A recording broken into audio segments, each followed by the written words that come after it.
Good evening, folks. Phil Gallagher of ThrabenU here for another sweet Legacy stream. Today we are going to be playing with the last pre-Ikoria deck list, which is another Primeval Titan deck. We are again going to play the Titanic Dryad deck.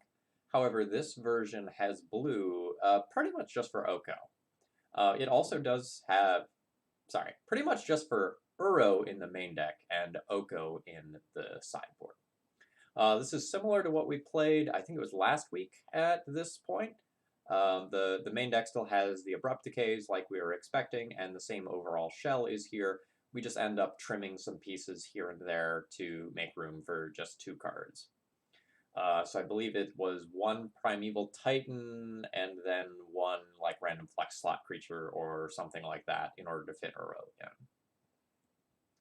So the big question with the current deck list is this deck list competitive in a world full of companions? And I am going to tell you that in all of the leagues since I've played, since the companions became legal and available, I have not run into this deck a single time, which is worrying, and I have not come across a single post-Ikoria Titanic Dryad deck list. Like, I was looking to find an updated deck list, and I was just not able to do so. So, that probably bodes poorly for my future tonight, but we'll see what we could do. Last time around on stream, I got the impression that this deck was a little bit clunky, and it didn't necessarily do its thing super quick or super consistently. And so I'm kind of scared that we're going to get paired against, like, the big 3 companions tonight, and I'm just going to get absolutely trounced and be a sad panda by the end of the stream, but we'll find out. I don't have too much to say here, other than the fact that, like, I don't get to use Trinisphere as a companion, or Collector Oof as a companion. No companions here. We have no friends. This deck list doesn't lend itself well to the current suite of companions. Like, you can't run the Elk because you have a green-green card that your entire strategy is built around. And, like, you can't even sub it with Titania or something like that to make it work. A bunch of your things don't have activated abilities. You need really both even and odd costs to make this work.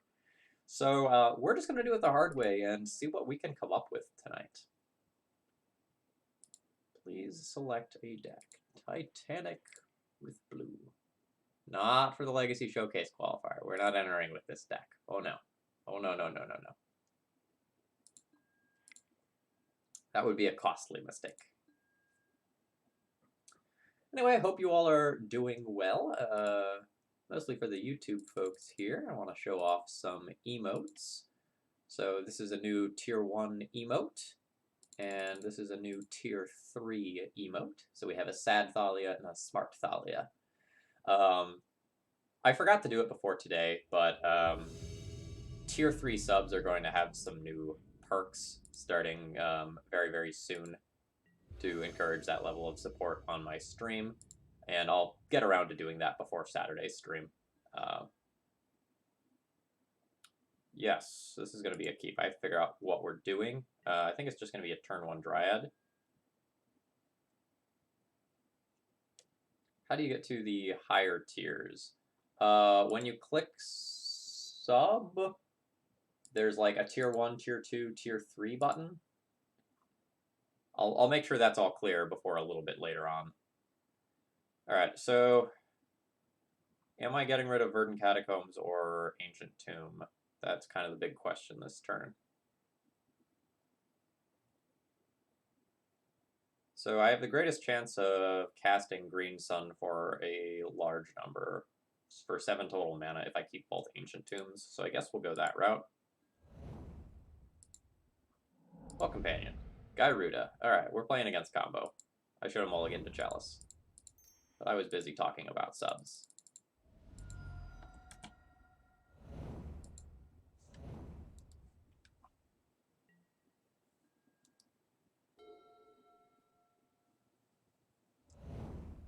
Yeah, it's my plan to give Tier 3 subs some relatively significant benefits moving forward.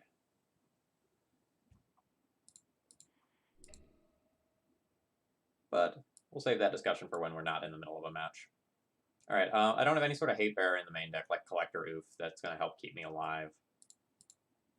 So I can just Green Sun for a Tireless Tracker, or I can play an Uro and hope to spike another green source off that one draw. So I have 1, 2, 3, 4, 5. I need 7 total mana, so another Soul Land, of which there's 2, would hit me towards that. I probably just need to cast this for X equals 3, unfortunately, dealing myself a decent amount of damage. And I should actually cast that for X equals 3, not X equals 4, on the off chance that my opponent is playing something like Daze.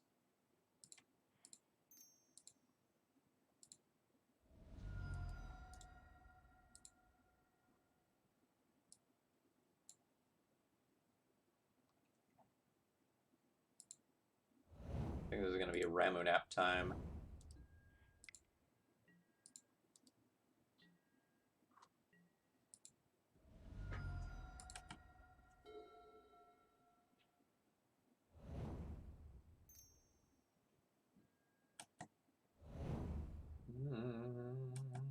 Garuda now?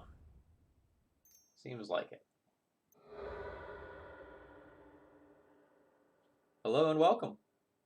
You're just in time to watch us die.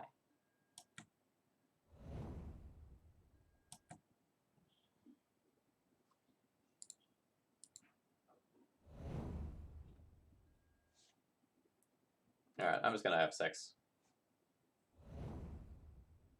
They're gonna make at least a handful of Garudas, and then we'll die once our opponent has a copy of the Dragon Lord that gives them all haste.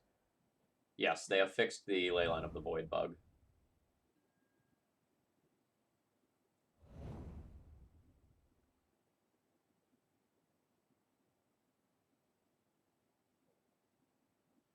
Alright, yeah, there's a Dragon Lord, so they're all going to get haste, and I'm going to die.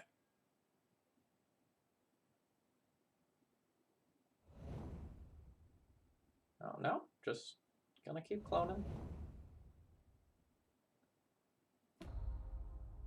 Yeah, the rest of Angels are pretty good. Oh, there's another Dragon Lord. Alright. That's fine.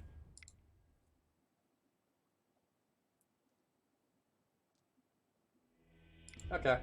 I should have mulliganed to Chalice that game very, very aggressively. So that's at least partially on me. I was getting set up and not paying attention. Alright, Oof is very, very, very good. Titania is probably better than Primeval Titan. Rex Sage is good. Ramunap Wasteland is fine. This I want. These and these are questionable. I probably can't accelerate the Trinisphere out fast enough. And these are just around to answer artifacts. This would be a lot of cards that I'm boarding in, and probably too many. So like Vraska as removal for their stuff is probably going to end up being too slow. Let's trim 1 Titan for Titania just to get something that can come down a turn earlier.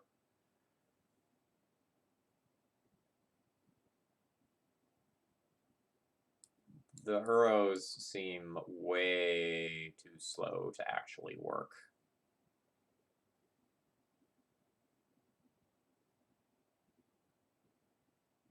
Yeah, so the thing is, though, if they just play like Grim Monolith and pass, and I elk that, that's pretty strong.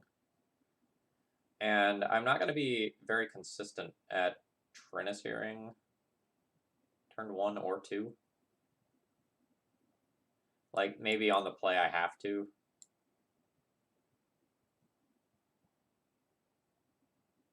But I think I'm incredibly unfavored in this matchup.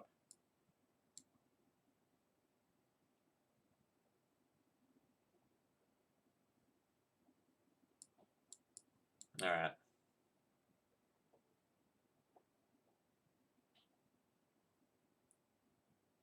I'm going to be bringing in a handful of things that aren't going to hit with Once Upon a Time.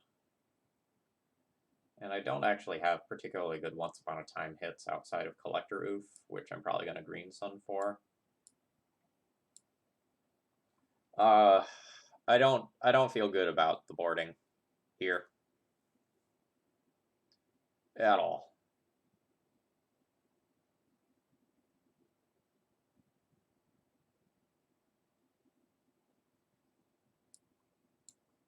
Good evening indeed. I guess I forgot whose. No, I don't really get an activation in between, do I? No, that's all one trigger.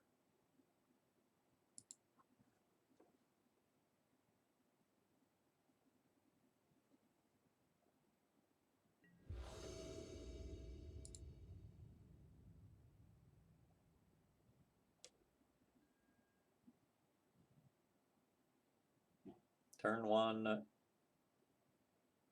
nothing. Turn 2, Collector Oof or Trinisphere. This is a keep. Let's not die on turn 1. Opponent's deck is very good. It's like Belcher, but you always have a win condition in your starting hand that can't be thought seized and frequently can't be countered. And if you don't actually combo off, you just beat them to death with it.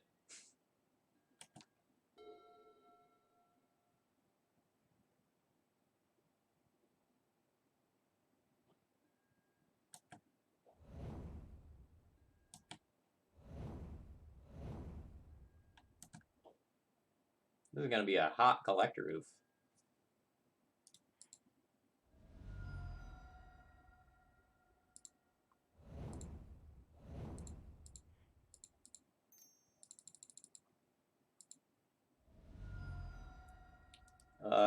Congratulations, and I'm sorry simultaneously.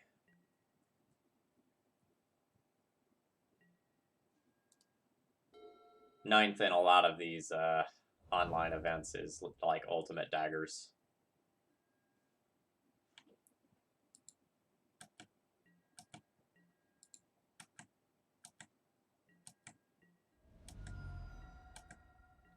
Alright, so what is the follow-up play now? I probably just want more pressure. Like, we just need to kill my opponent before they find blue-blue / black-black, or whatever combination thereof. I could get a Tireless Tracker off the green sun. I could just put a Ramunap into play, and then use that to ramp a land. I'm looking to get to 6 mana for this green sun, which I can do next turn. Soul land, 2 regular lands. Then I get X = 5 for Titania. Which means I want to leave the Misty Rainforest in the graveyard.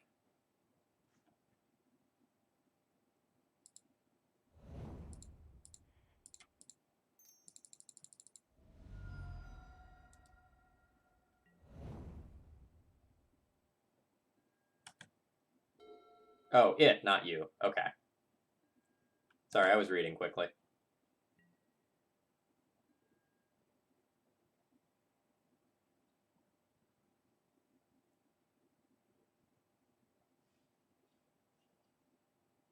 Ramunap doesn't give me an additional land drop. So I have 2, 4, 6 mana this turn. That's green sun for X = 5. So that does not get me to where I want to go.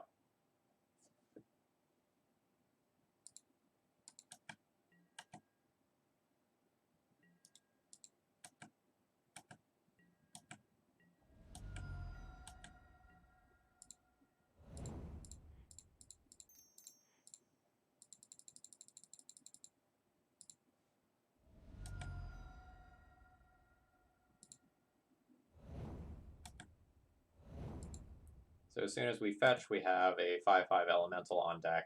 But if opponent has an untapped blue or black source this turn, I'm probably dead. Cool.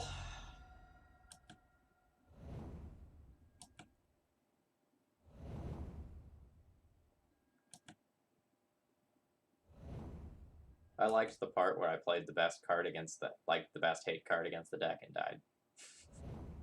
Well, maybe not the best, but like the null rod effects are very, very good.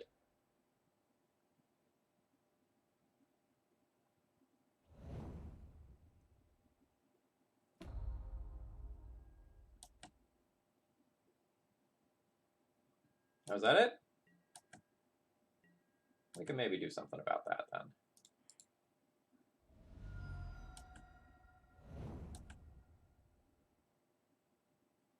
Caracas would be a cool draw.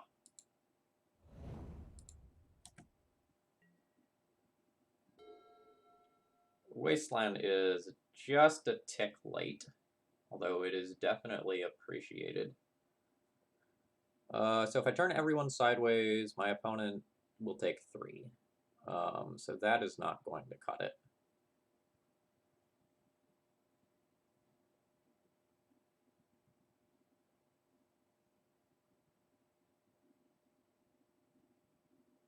I think this is going to be... These don't have trample or anything, do they? No. So these are, quote, just 6/6s, so I can trade with them at least somewhat easily. I have access to Bog, Valakut, Cavern, Field. I have 1, 2, 3, 4, potentially 5 different things with names. So, what do I want to do? I can just, like, start going down the wasteland myself, rabbit hole, and just plan on going wide of them over the course of 2 turns. That's probably fine. It gets a little weird if they have clone effects in their hand that are castable.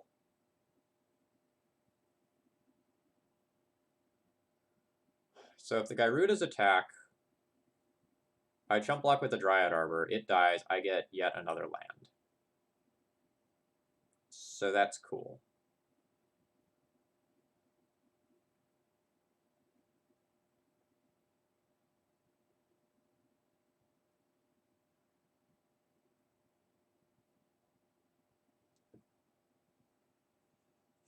So the other thing I need to be thinking about is like what cards are actually castable on their end.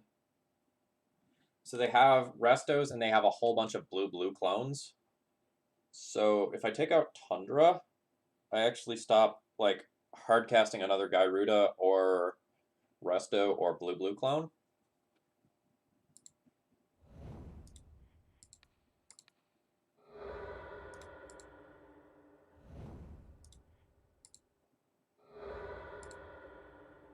And now the question is, what do I do with the rest of my mana?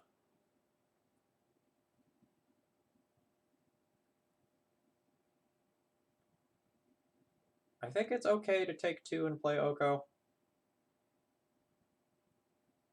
The transfer is not really doing me much good.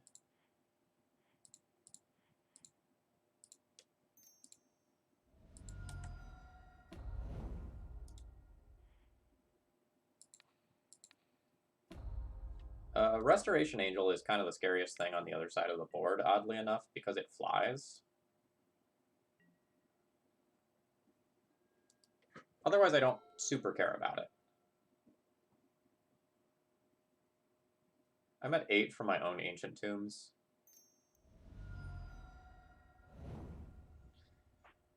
Can't play around at all.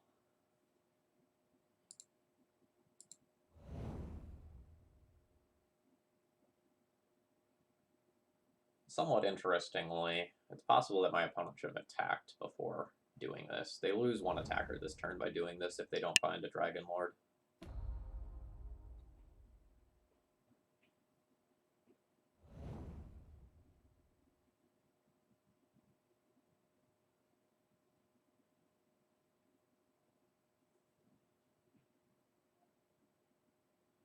Yeah, so a couple minutes ago, whoever was asking if this deck is, like, good, the answer is overwhelmingly yes. It is far beyond Belcher, and honestly, I think that comparison is kind of insulting. Like, this is such a degree of consistency above Belcher. It's not even a glass cannon either, because you gain the ability to just, like, cast reasonable magic cards halfway through the game if things go wrong. Well, let me put it this way. Garuda is no more broken than the other companions that are ravaging Legacy right now. Do we have Plague Wind in this deck? No? No? Alright. Yeah. I think we'll go ahead and call it here. Seeing as they have 5 Restoration Angels, 3 of which will be in the air. Yep. So, round 1 of Titans versus Companions. Companions win. 4 more matches like that, and we can retire this deck. Yeah, it's sort of an unfortunate time for the tail end of the donation queue from pre-Ikoria, in that some of the deck lists that are in there are really not geared for the new metagame. Oh, you'll play it out to 05. I mean, it depends on how miserable it is / how quickly it goes. I don't expect to 05. I expect to 1-4. I think we might be able to steal 1.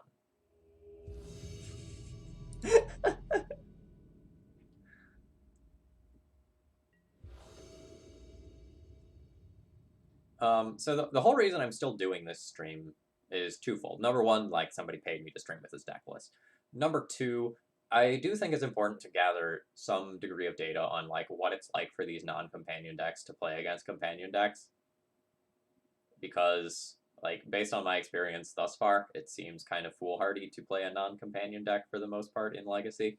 So, like, even before my opponent reveals it, like, we're playing against a Yorion mid-range or control deck. And that's, like, abundantly clear already.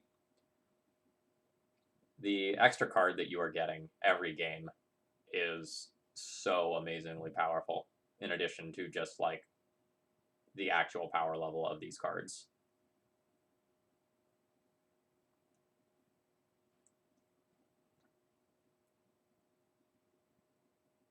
Okay, yeah, it could also be Yorion Goblins. Goblin Lackey did draw that up. What are the details of the fill versus sub stream? I haven't, like, drafted up formal rules or anything like that, but the gist of it is that I'm going to have a handful of decks at the ready, and subs are going to challenge me, and we're going to battle on stream and see some ridiculous things. I think I'm going to build Lurrus D&T before Yorion D&T. Alright, so... I do love that shit. It's very true. I don't think I mulligan this hand versus a Yorion deck. But it's very possible that I'm supposed to just mulligan to Chalice of the Void. In my experience of playing against Yorion decks thus far, they kind of poop themselves if you play a Chalice on one. Because they're held together by the usual cantrips, plus Astrolabe, plus Abundant Growth. And they're less likely to have forces in their opener. So if you go and play out a Chalice of the Void on turn 1, it's super likely to resolve. And they die.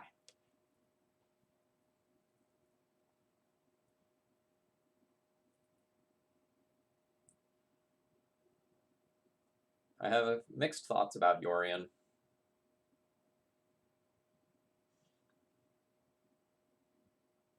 Like, I really dislike 80 card deck lists in Legacy. I really, really, really dislike that at a fundamental level.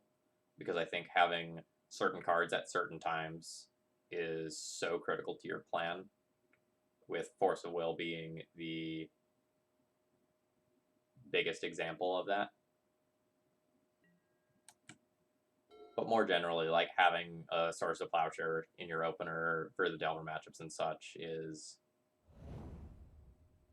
really, really important.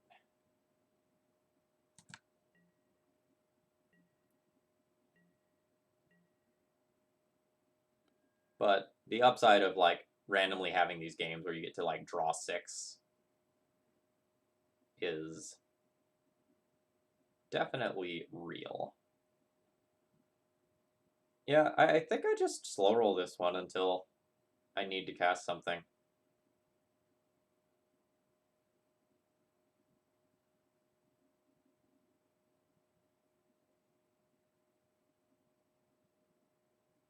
Do I have another black source in my deck that's important for my decision making? I do. So I think I'm just going to play this and pass. If my opponent plays anything that I care about on their turn, I just abrupt decay it. And then, or sorry, I cast my Once Upon a Time and then abrupt decay it. Basically, I just want to drag this game on until I cast a Primeval Titan. This Cavern is going to go on Giant, which will hit both Uro and Primeval Titan. And once I have a Field of the Dead in play, it's probably GG.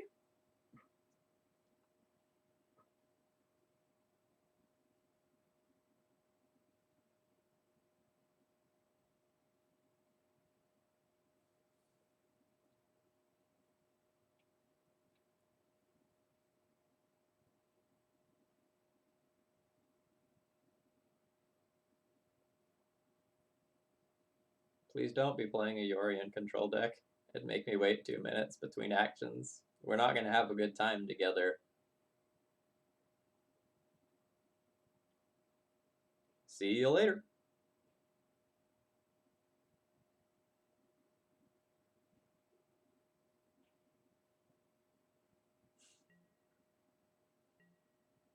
I said anything that I play on my own time will contain Lurrus. This is not my own time. This is bribery time. Yeah, but I was last messing around with Lurrus Steel Stompy, which felt okay, but I think I'm more interested in playing a Lurrus deck that has Meddling Mage in the main than most of the other stuff that I've seen. And Oko, yeah, that is going to get abrupt decayed.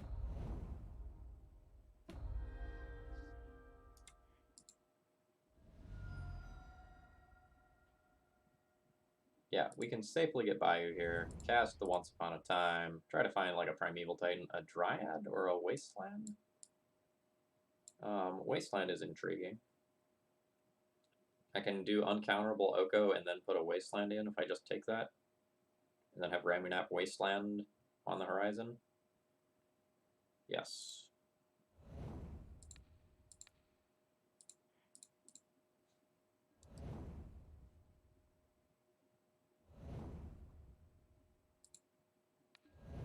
Giant.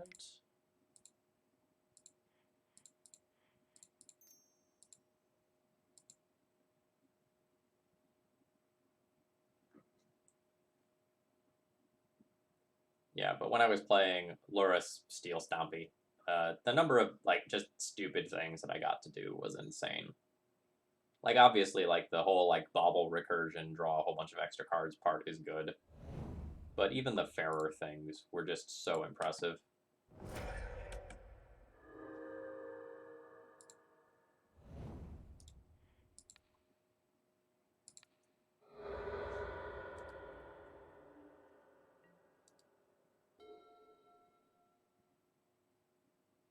Metallic Mimic over Overseer.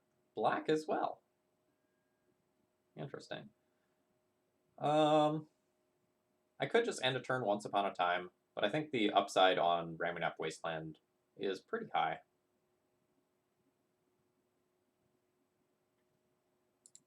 Well, if you look at Oko's metagame share between the time that Companions were printed and now, you'll notice that it went.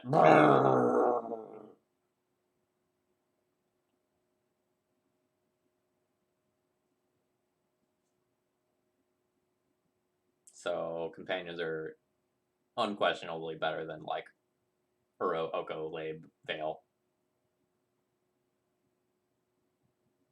Karn, Plague Engineer.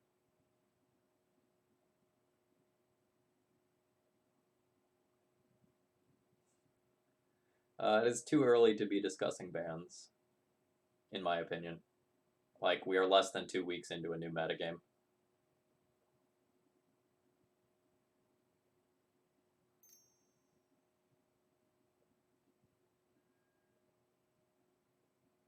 Okay. I'm fine with that exchange.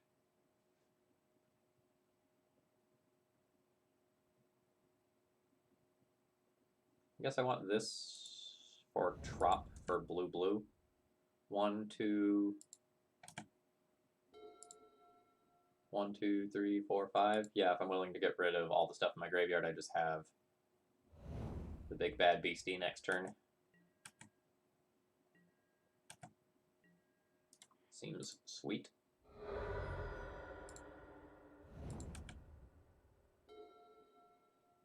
And an ancient tomb as well, which I don't think I'm playing this turn. I guess I can like play the Uro and then make that decision. So let's go blue, blue, green, green, uncounterable. Get rid of 5. 1, 2, 3, 4. I guess we can leave Wasteland now.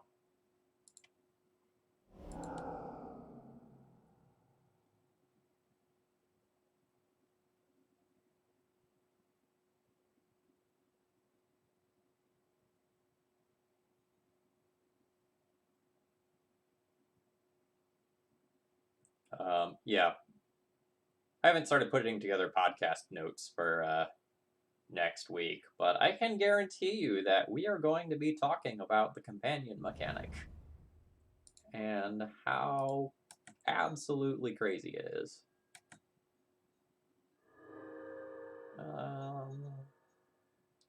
So I haven't played a land yet, so I can just play a Chalice of the Void off my 2 non-Ancient Tomb lands.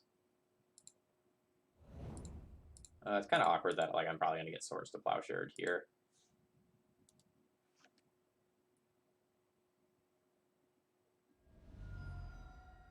But that is what it is.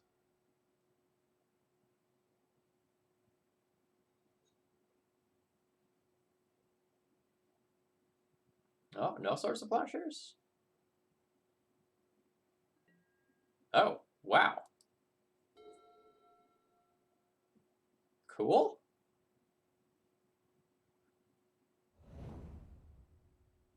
Still fine with this. Still absolutely fine with this. Lol, lol, lol, lol, lol, lol, lol. Okay, 1, 2, 3, 1, 2, 3, 4, 5. This will be 6, 7, 8 off the Primeval Titan. Cool.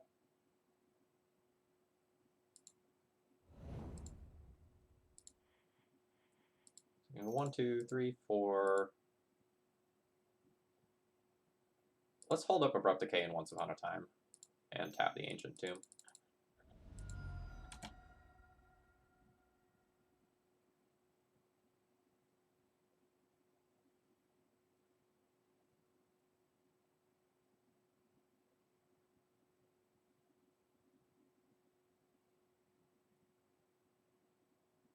So Cavern of Souls, still a good card in the post-companion world. That's what we've learned so far.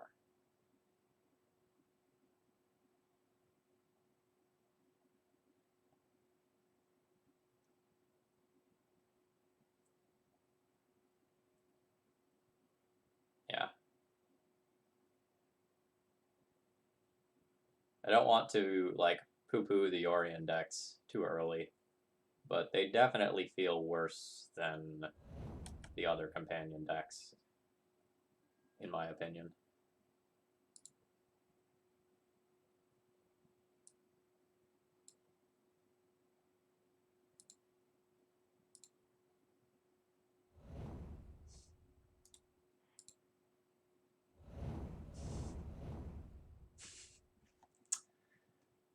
Yeah.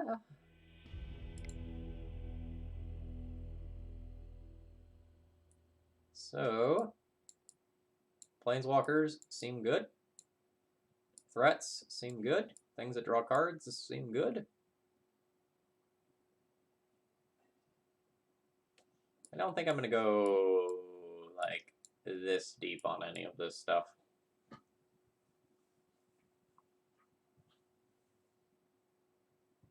I will probably trim Abrupt Decays. I want to have access to that, but I don't necessarily think it's 100% necessary to have it very consistently. I don't know that we're going to get the chance to Wasteland lock our opponent with Ramunap Excavator all that often. So even though that's a bullet, I think I'm going to end up trimming that. Like, the game plan is Cavern on Giant and do this dumb stuff. And we want to work towards that as the long game. And things that don't work towards that plan probably need to go. I'm probably going to get rid of the Mox Diamonds for the post-sideboard games. I'm going to be bringing in another land, and I expect these games to go long anyway.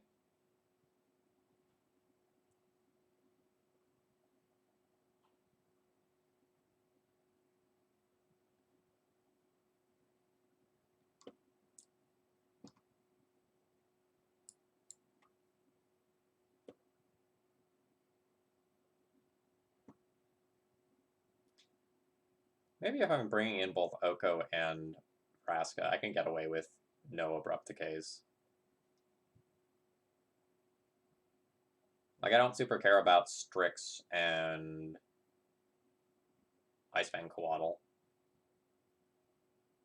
Like, I don't need to attack with my creatures. Or if I do attack with, like, Uro or Primeval Titan and then I trade with something, I don't, like, super care again. Yeah, maybe we'll just go, like, super threat heavy, unless we see something like Back to Basics or something like that, and then I'll adjust for game 3. Like, when I'm on the draw, I think Abrupt Decay will make more sense over Titania, and then maybe we'll play the other Decay over something else.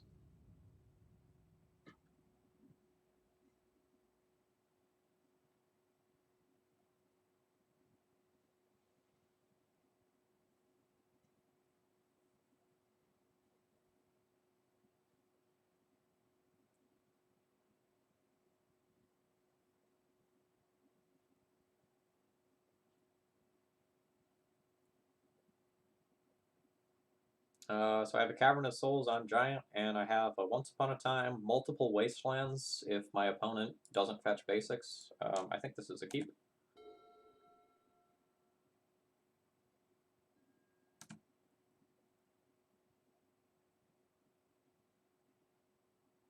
Would that get a Dryad Arbor if I found a basic green source? I believe that the answer is yes, so let's go ahead and cast it.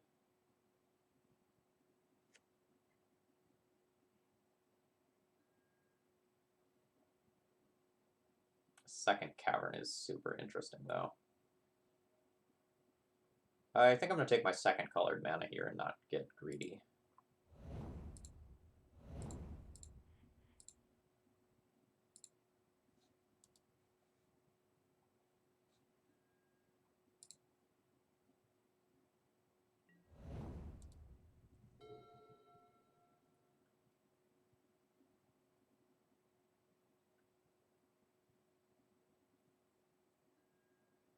All right, order of operations here probably dictates that it's better to play uncounterable Uro first.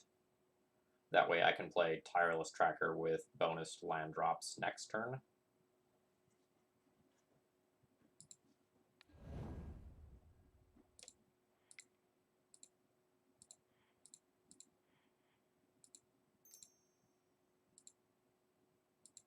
And we'll put in the Ancient Tomb this turn. Why are you Icefang Coatling in response if this can't be countered? I'm just throwing that out there.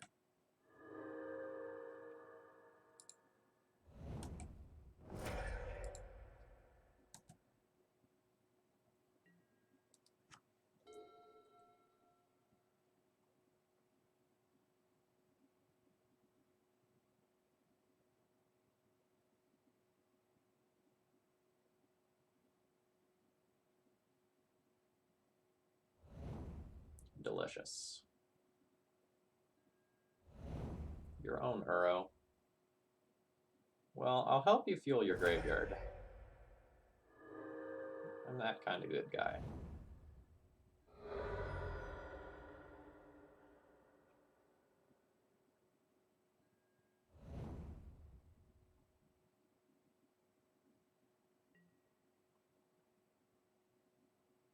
Or we could just spike Primeval Titan and start going to town. That would be fine as well. Bojuka Bog. I don't think I bogged yet. I think I can probably wait a turn. So there's going to be 2 in there. Opponent would have to put 3 cards into their graveyard. Yeah, that's not happening next turn.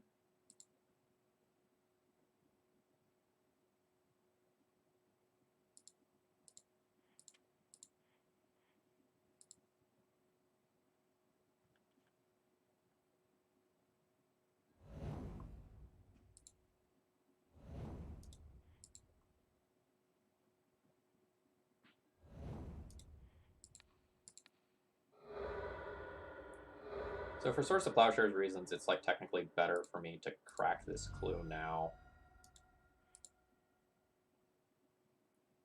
So that I end up getting the maximum amount of life if this gets swordsed. Hand is not fantastic, though, with all these lands. At least their utility. Like, I'm going to get rid of an Uro with one of these, potentially another non-basic land with another. But we have this inevitability on the other side of the battlefield ticking up. And if I can't start closing the game or really doing something threatening, like my opponent is already threatening 3 cards drawn off the 4/5.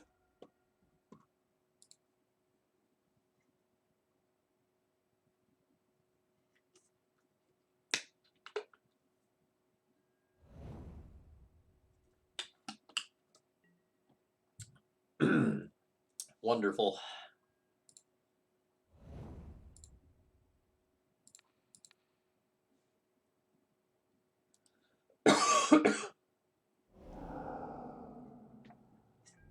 Alright, well, there's probably the game.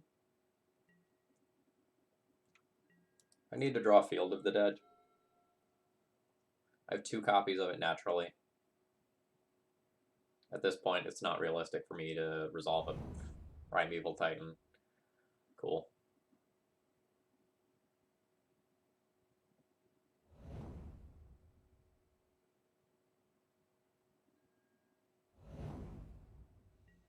Very cool.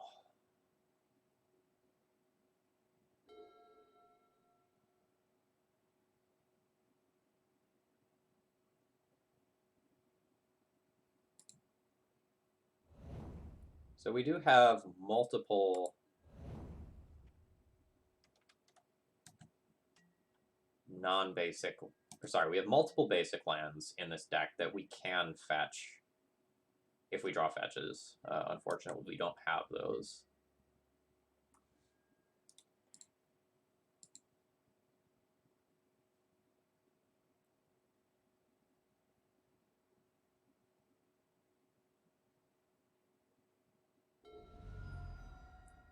The goal would be to like get forest and then use that to start cracking clues.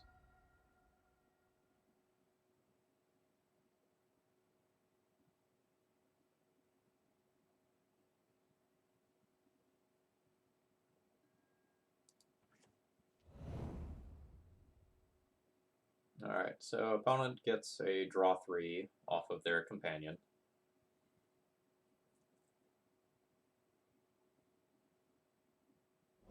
Which would be good, but not amazing without the back to basics. Like, that's obviously what's crushing us here.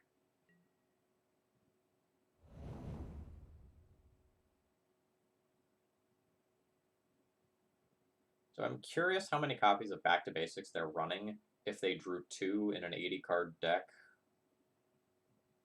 by turn 5.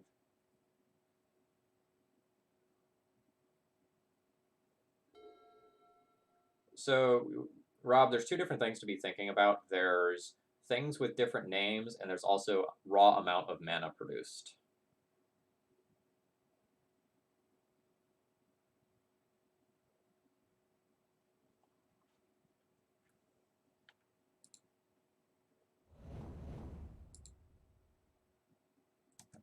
I'm not going to play a small green sun or start cracking clues or anything like that.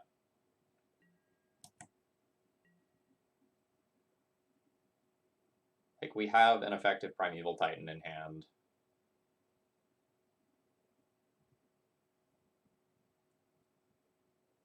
And, like, maybe we can magically resolve a Green Sun even though my opponent has 7 cards in hand. What do you need to brainstorm for? Just real question.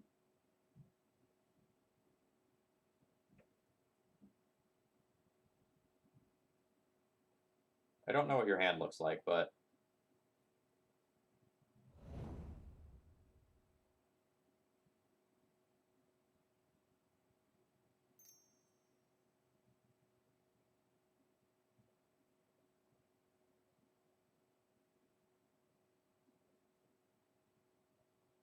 Yeah, but if they're not fetching after this brainstorm and they also have Sylvan Library, like...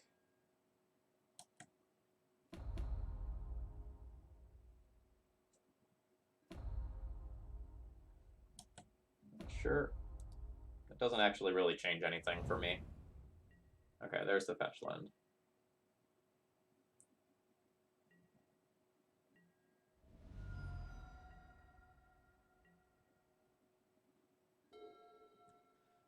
Alright, I'm gonna go ahead and just scoop this one up here for the sake of time.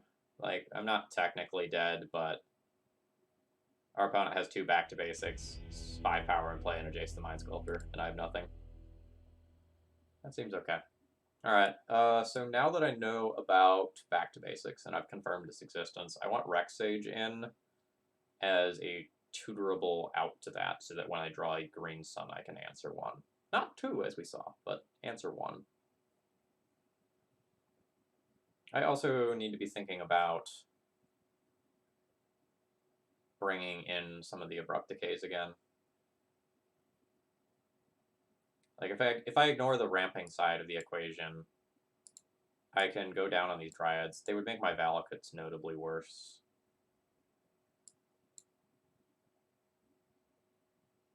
But I don't particularly hate doing something like that. And it's also possible that, like, I don't need to worry about Titania, and we can just get to Primeval Titan mana, and that I should just have more answers to back to basics.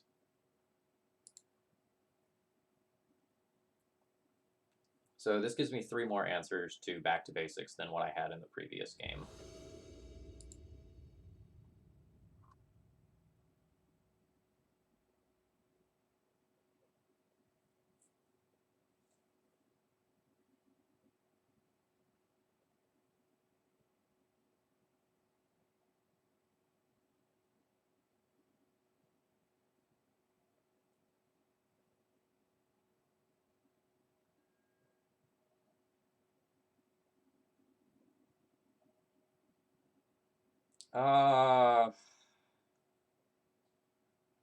I don't know that I can throw this hand back, but I don't love it. This is turn 1, once upon a time, look for a soul land to try to get Chalice on 1. I think I keep that. Otherwise it's Chalice on turn 2, which is much worse, but still okay.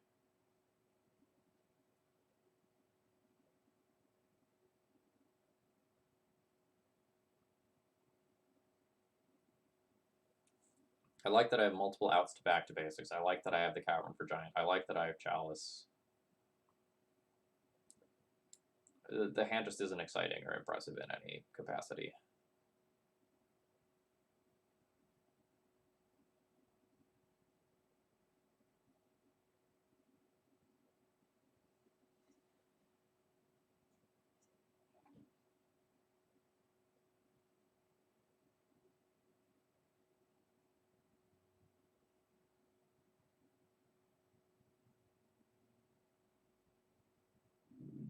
Do something. I don't have anything to talk about.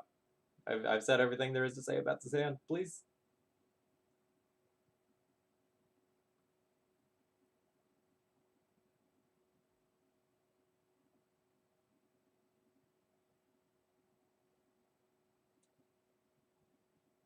Oh, I have something else to talk about. The Karn's Garage deck list that was in the chat has now become a Cat Stompy deck list instead.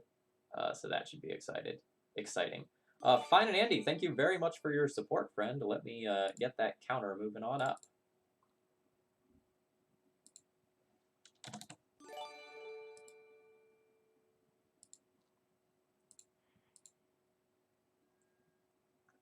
I did not spike the soul land. Accordingly, I think I'm just going to take a basic here. Or at least have the possibility of taking a basic more accurately.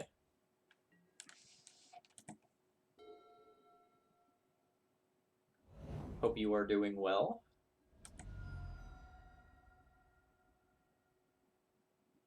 Yeah, much appreciated. The lurking is great.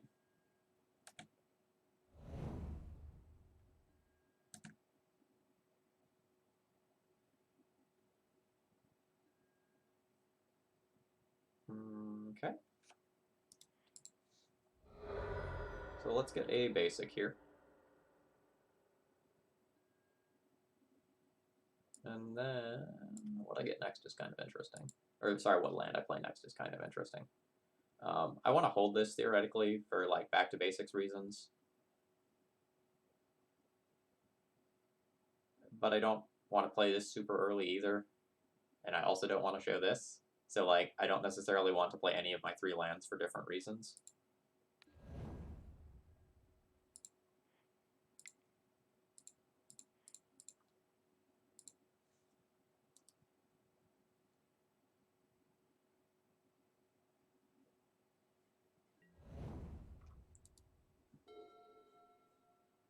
Yeah, basic swamps. The very first thing I talked about this stream was whether or not it's like actually viable to be playing non-companion decks in this metagame. And that is currently pretty unclear.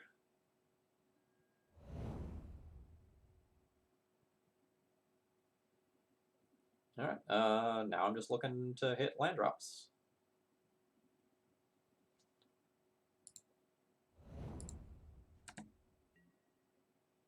Since I have double decay, it's possible that I'll end up just like end of turn decay a Strix or an Abundant Growth just so my opponent doesn't get another card out of it in the super late game with Yorion.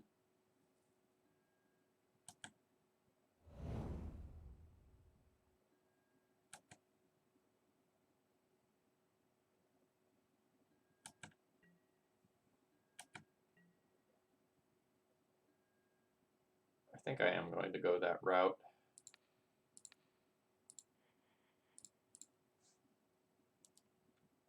Very much not a good use of a card.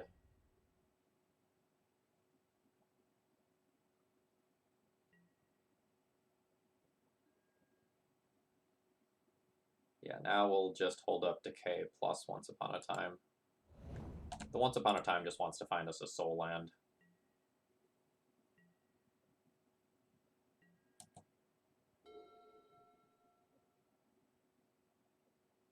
And I don't think I would decay another Icefang Coatl. I think leaving one around for like Oko and such is too important. So my opponent has played a land already this turn, so it's relatively safe to cast Once Upon a Time in response to this to play around 1 mana counter spells. Doing so would shut me off of Abrupt Decay. I think that's okay. Yeah.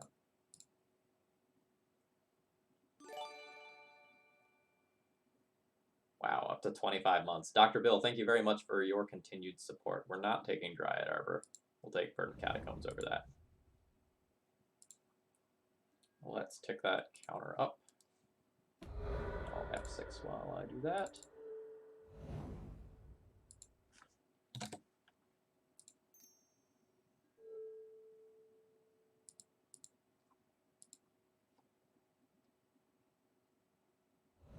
We really wanted a soul land there for Uncounterable Titan before any other shenanigans happened. I mean, that's fine too.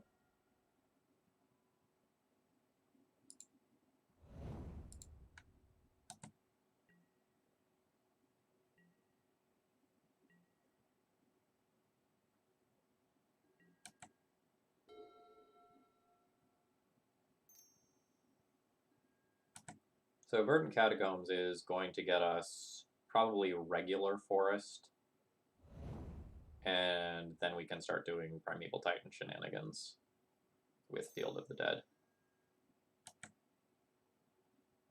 Somewhat unfortunately, though, we have Cavern and Wasteland in hand, which don't have different names.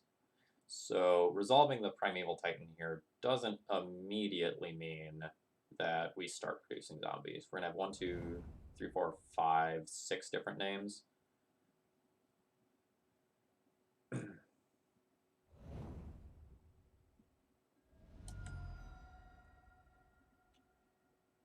And that's all fine and dandy, but it's not the magic number.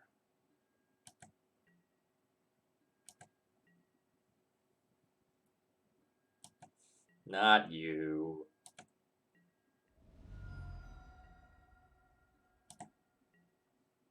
I really don't want to draw that basic land, so I'm going to go ahead and fetch for it now. There are worlds where I want to get Tropical Island instead, but I just want to be cognizant of back to basics this game. Because it's still very bad should it occur. That is the punish for the line that I took, by the way.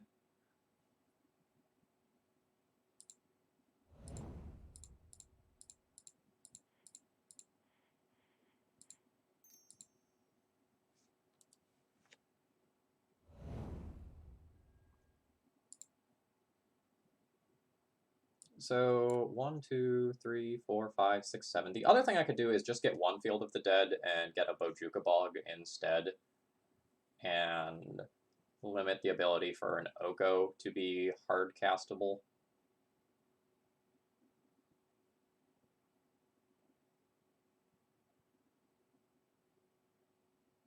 Or not an Oko, an Uro.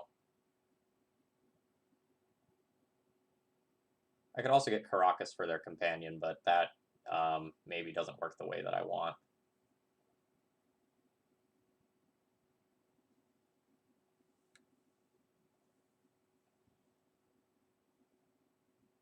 So I'm 100% getting one field. And then afterwards, I think the choices are between the Bojuka Bog, the second Field of the Dead, and a fetch land. I guess if I get the fetch land, then I have Uro next turn. Not Uro, Oko. Let's go ahead and get the fetch land.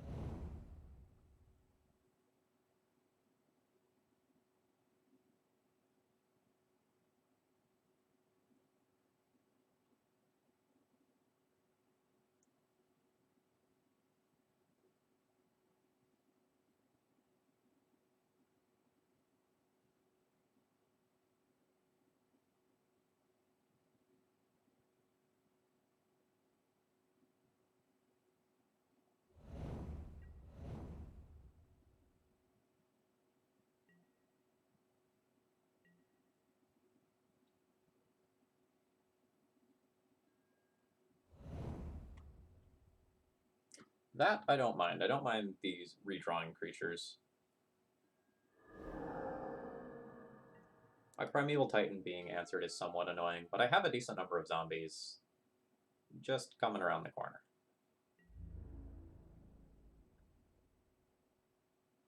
Okay, so that's probably the sign that the companion is coming in this turn if they're attacking with those, rather than leaving them back to pad their life total. And it'll just be a casual draw 4. And they would discard 3 of those cards.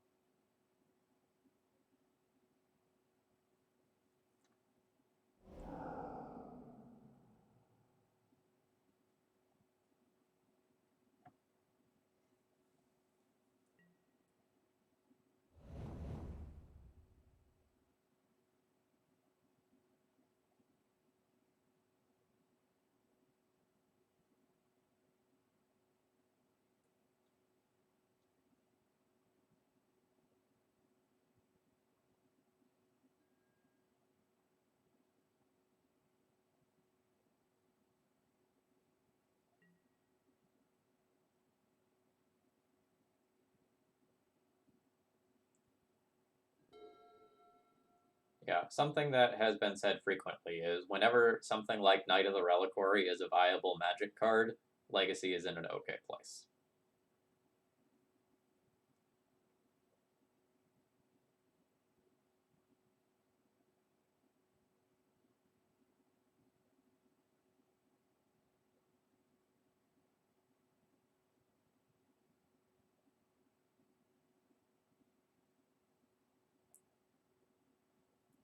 All right.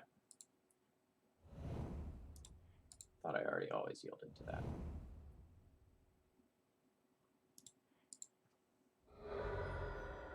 So awkwardly, to cast this Oko, I have to get Tropical Island, which means I can't just like save this fetch for things a little bit later on.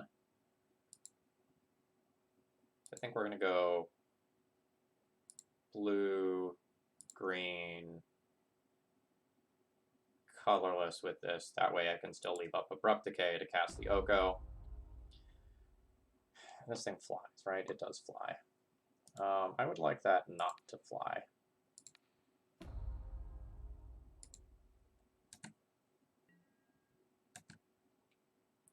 And now we're hoping to go wide of our opponent over time.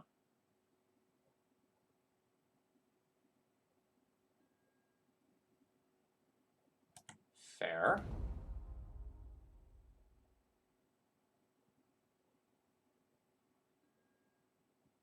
Your own Oko. That's no good.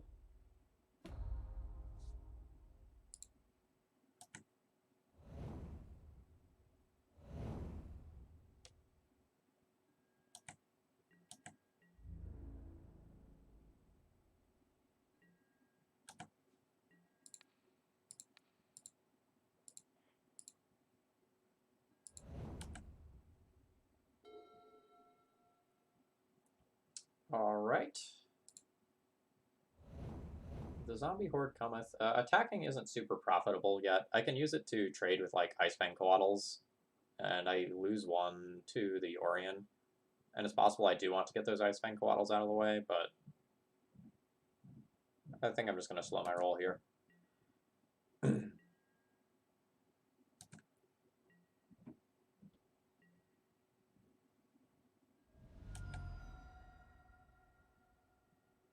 It's also very possible that we win this match via timeout.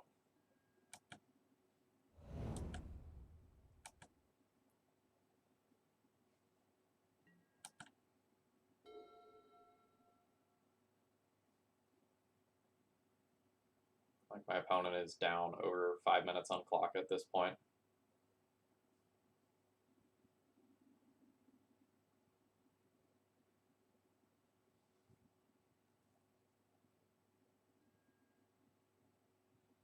Well, there is a reason to have traded some of those away. At least they killed their Orion in process.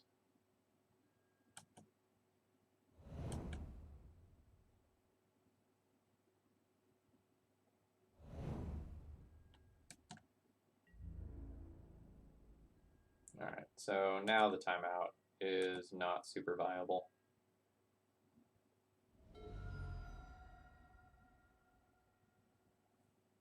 I will not use my mental energy on that, no.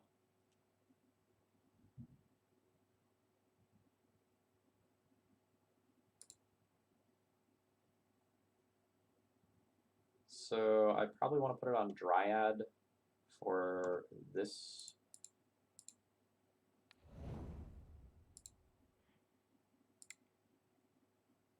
I'll just take my zombie here and pass the turn.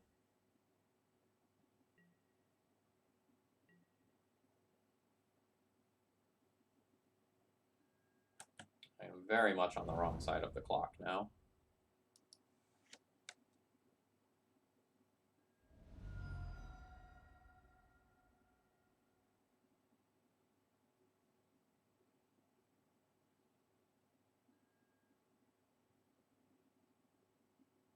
I am at least a little bit surprised that that wasn't just like Snapcaster Mage, get the zombie out of the way, and just aggro push in.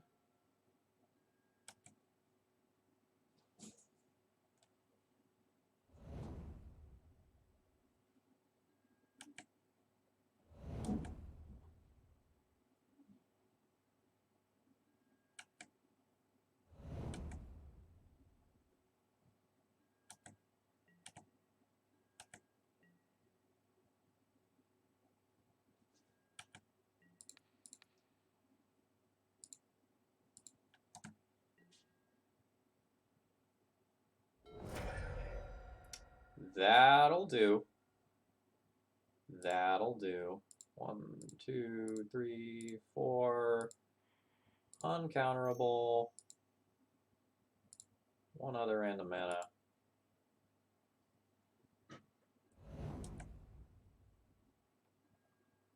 So this is going to get me another Field of the Dead. And I think we'll just take the Bojuka Bog and clear the graveyard at this point.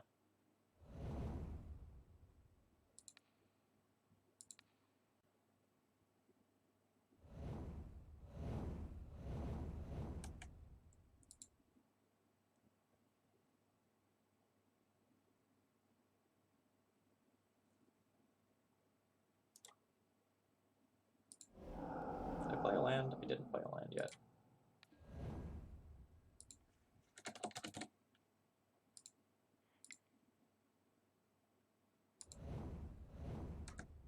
Alright, we turned the corner on that pretty quickly.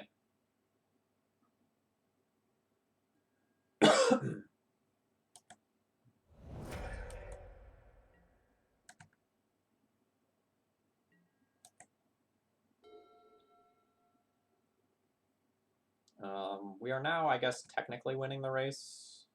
Hard to say, depending on how many, like, idiots my opponent has on the other side of the battlefield. But they are on the try to race plan.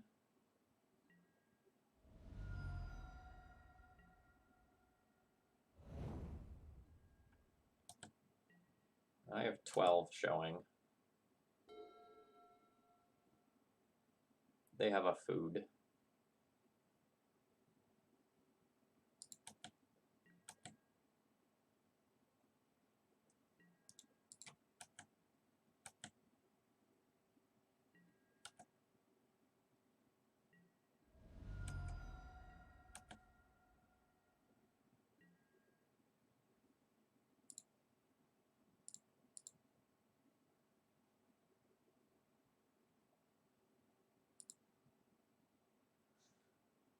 I guess I should have left back a zombie to help play around end of turn Snapcaster Mage flashback.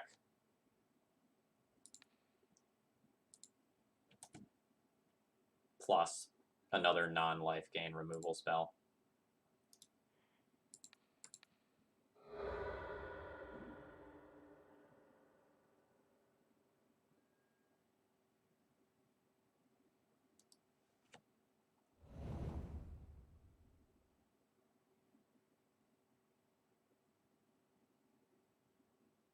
Yeah, I should have killed a Strix. Womp womp.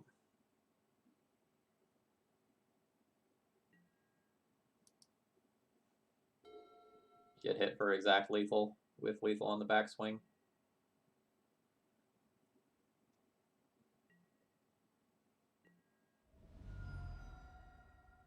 It's not technically lethal on the backswing because then they just hold back. But that would have won me the game. Alright, that's frustrating. I blew that one there at the end.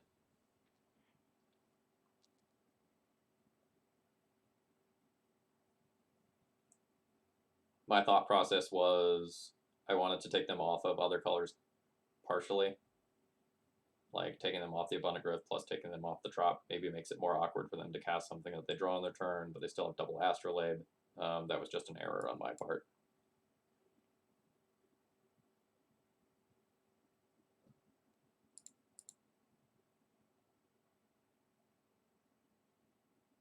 Yeah, this would have been uncounterable. Uncounterable on the back half, so I would have cast it counterably and then escaped it. Lovestruck Beast, thank you very much for following. Alright, that one is on me.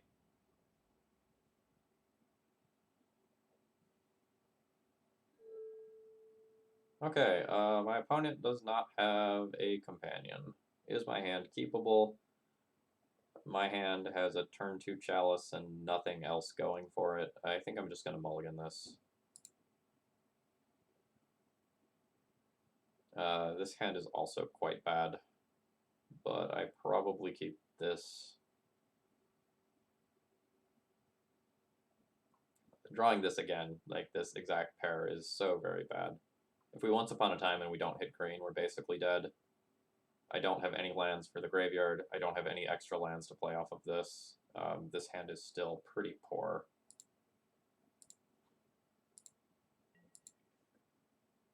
And we don't even have the free roll of, like, maybe we get there with Chalice that the last hand had.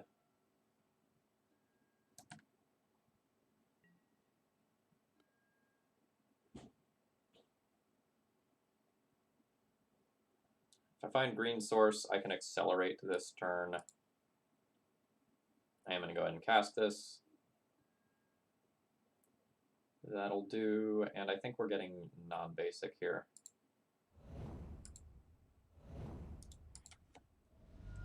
I want Tropical Island, then I will technically have access to all of my colors.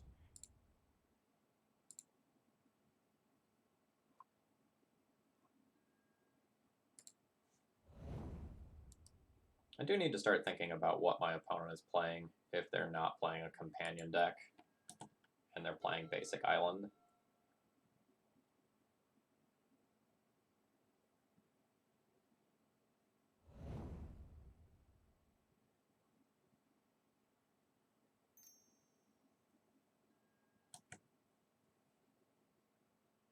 Like, a bunch of the Stoneblade decks have started playing Lurrus.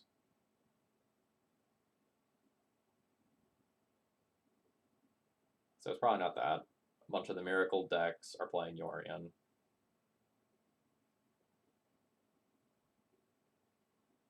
Could just be some deck that has main deck Meddling Mages in an attempt to fight against companions.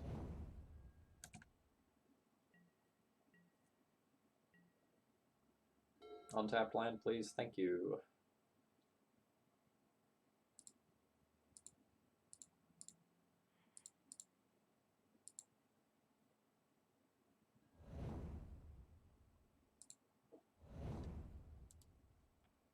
Alright. Ramunap plus Dryad is kind of cute in terms of, like, the value that I can get out of the one random Misty Rainforest that's in my graveyard. The other possibility is that we're playing against something like Doomsday, in which case I'll just be dead game one to just Black Land plus Dark Ritual at any given time. Oh, non-Yorion Miracles.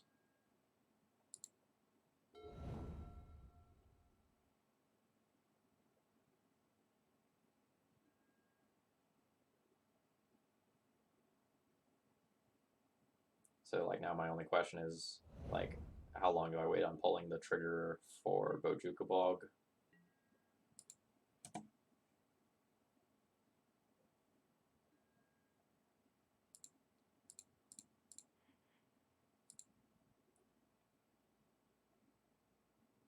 I think I'll play this, get my guaranteed land out of the graveyard this turn.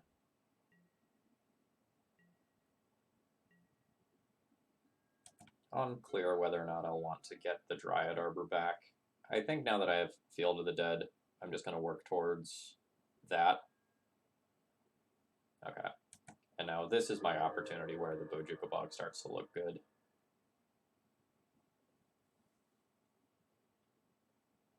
So next question is whether or not I play around main deck back to basics.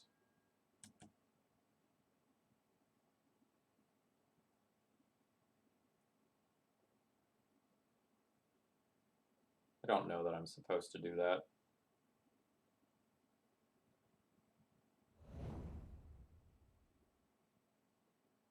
I guess I already have all of my colors, so it's fine to get the snow-covered forest. That's a tilt.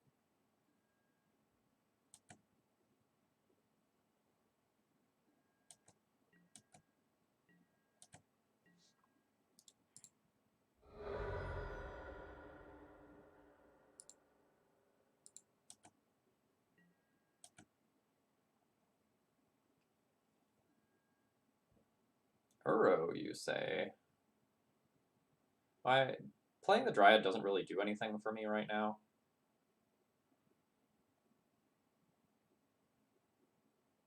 So I think I like this better. It could get actual factual counterspelled, but it's the back half of that card that we really care about. And Snapcaster Plow is not up yet. Yes, I will put a land onto the battlefield.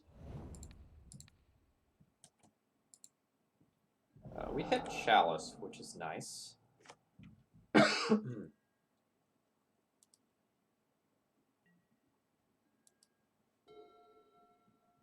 So next turn, assuming no play that I have to interact with.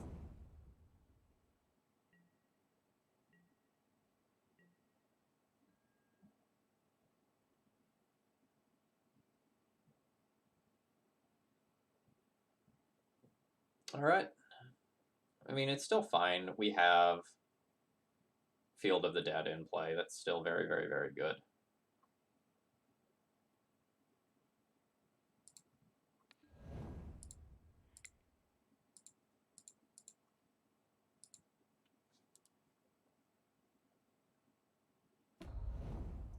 Definitely frustrating, though. Like, especially since our opponent has 2 non-basic lands.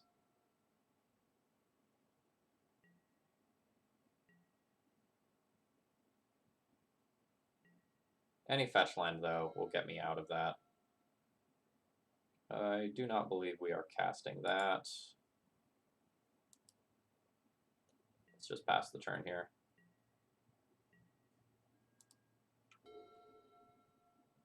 We essentially don't want to do anything that causes us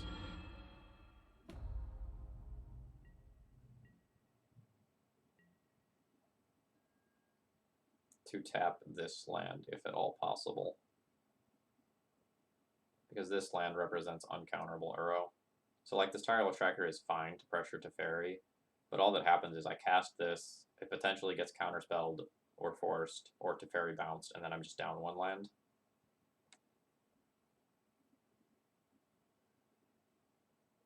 Maybe I have to do that so this doesn't get bounced, but if they have Swords to Plowshares, it's just bounce this, swords this. I'm not going to play this turn. If I draw another land next turn, and I can potentially get a clue out of it as well, I think I'm good with it then.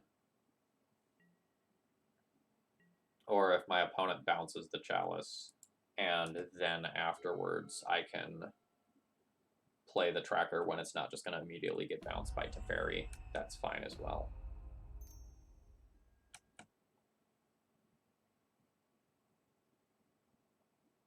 We do also have 6 differently named lands in play, so I've got that going for me.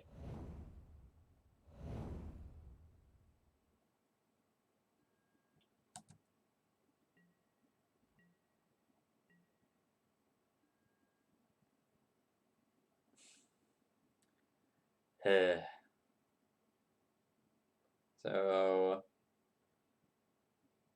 I played Chalice of the Void around Spell Pierce by playing out this Tropical Island first.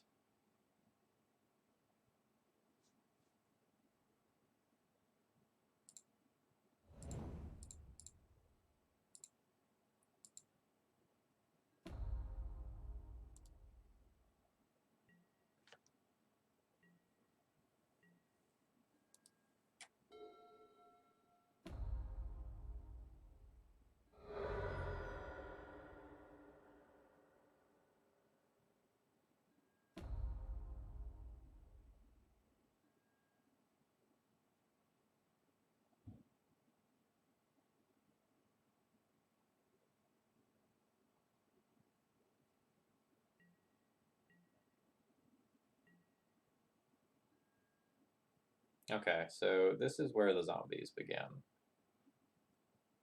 This is also where Back to Basics gets answered.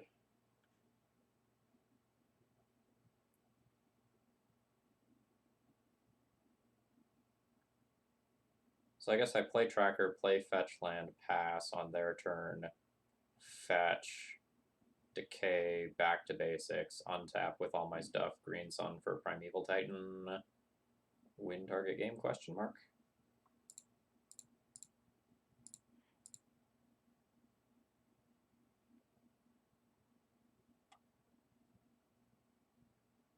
Unless we get our Abrupt Decay like misdirectioned, or if they have another Back to Basics.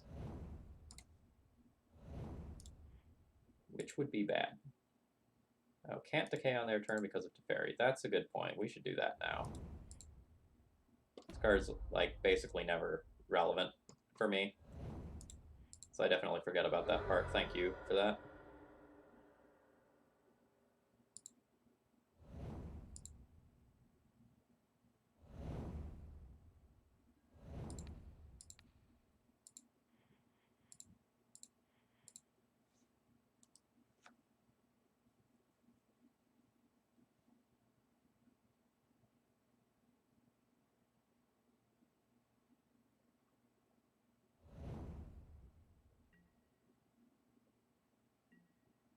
So assuming they don't just slam another back to basics on me, this is probably very powerful.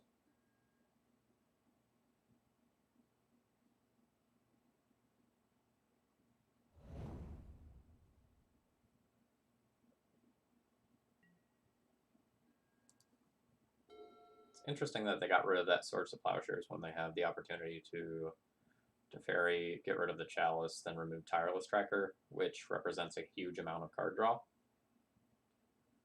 But I don't know their deck construction, so I don't know what they're playing for. Like, they could have main deck Supreme Verdict or a large number of Terminus that just, like, wipes this away, and it's not that big of a deal.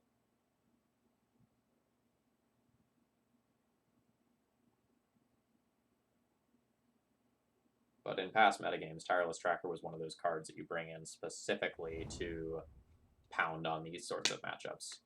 So leaving it unanswered is definitely spooky.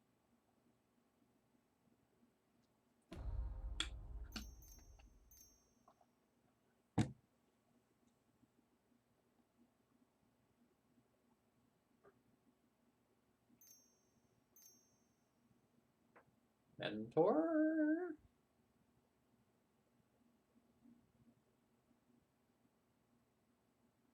What's hard to pay for?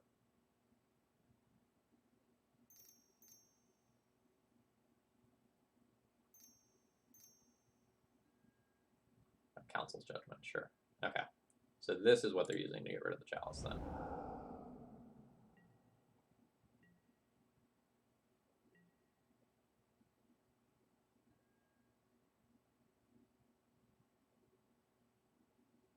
One, two, three, four, five, six, seven, eight, 9.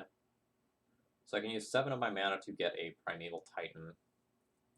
And I think I really want to make some attacks before doing pretty much anything else. 1, 2, 3, 4. 1, 2, 3, 4, 5, 6, 7, 1, 2. So I can crack a clue in case my opponent plays a Snapcaster and sends it in front of something. That's something that can occur. Let's try to make my opponent use as much of their mana as possible and then try to stick Primeval Titan.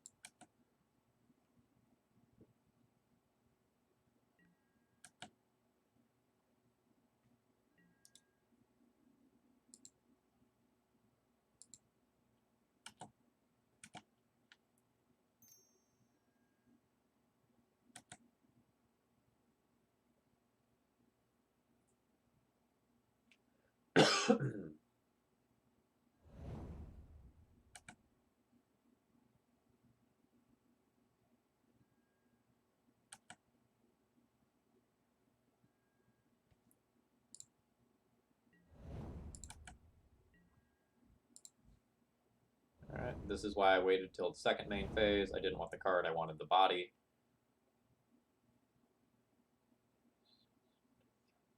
One, two, three, four, five, six, 7. I could draw first, because naturally drawing an uncounterable Primeval Titan is technically better. Let's go ahead and do that.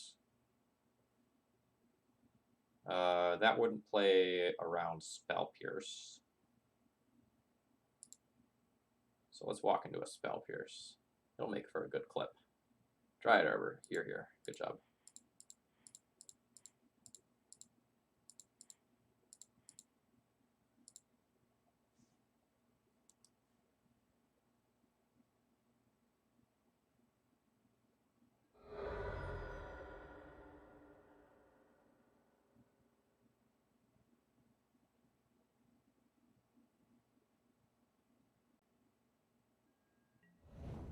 Okay, that's not all that unexpected.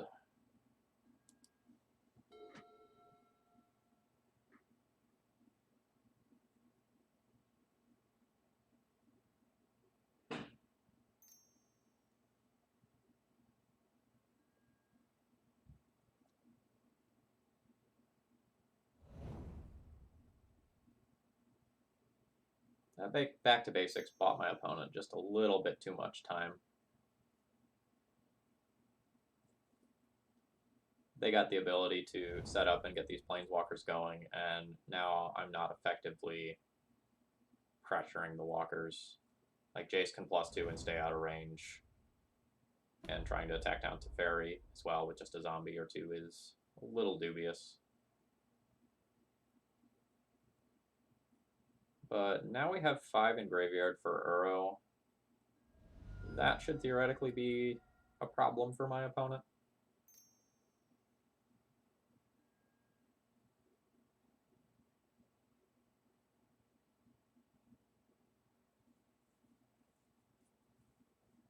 Terminus is going to be... Well, I guess Terminus and Swords to Plowshares are both going to suck if I go hard on this Uro. And the unsummons forever are awkward.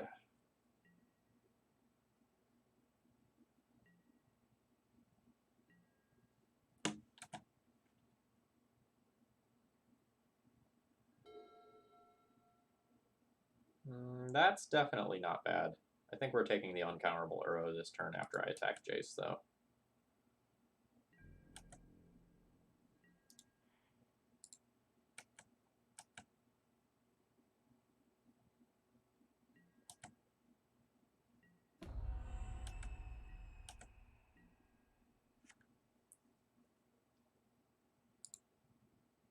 One, two, blue, blue.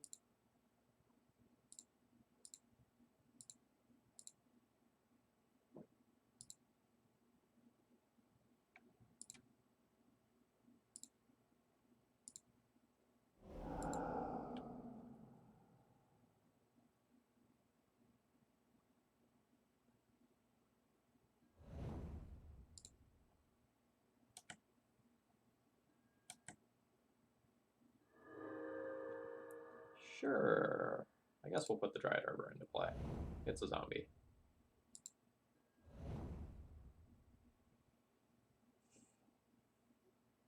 Now I need to be cognizant of the future in terms of like what I do with this clue and what I do with this Once Upon a Time. My opponent has Hardcast Force of Will up right now, but it's kind of like do this now or wait an entire turn cycle. So I think I'm going to lean towards do it now.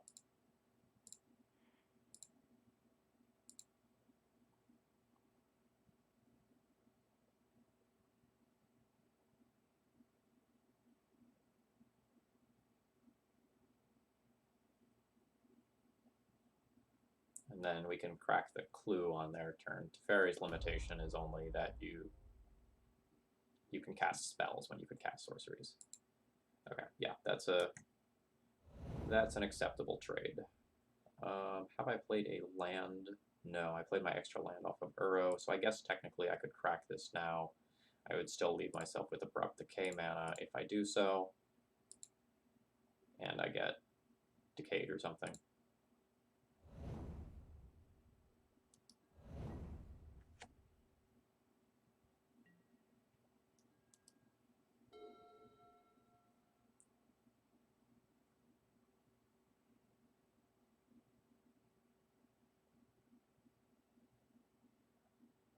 I'm just a Terminus or Supreme Verdict away from being pretty sad.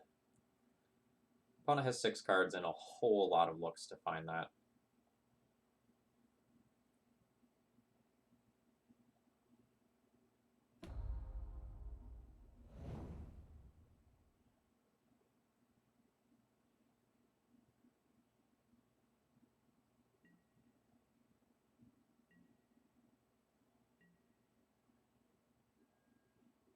Nice.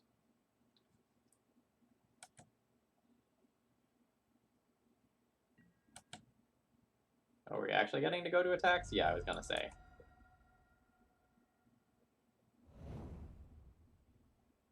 Alright, it's going to be Mystic Sanctuary, put Terminus on top. Cast Ponder or something, that will get the Terminus.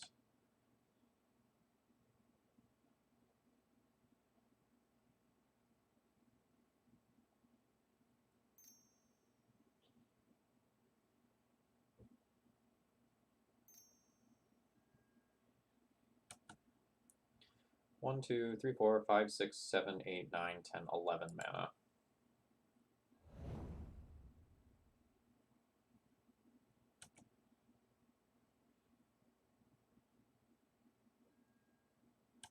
It's going to do a 6 and a 5. Green Sunfire X equals 4 doesn't do a lot.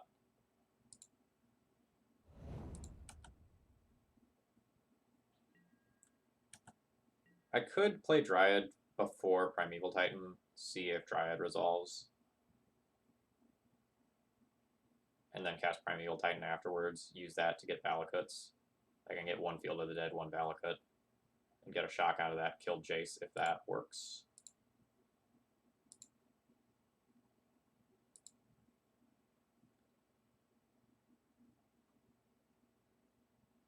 I think this probably gets countered. Like, my opponent has the opportunity to use a counterspell, and I have a Cavernous Souls, so if they can get rid of it, it really does make sense for them to get rid of it.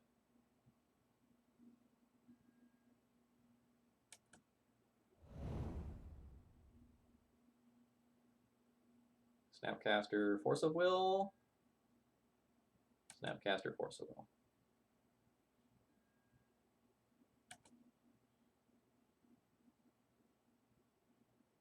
In which case, it might make sense for me to use Green Sun here, rather than Primeval Titan. So 1, 2, 3, 4, 5, 6, 7. I could leave up a black mana and just cast a giant Green Sun. That would play into Force of Will or Force of Negation, so maybe it's not correct to do so. And I should just, like, take my zombies.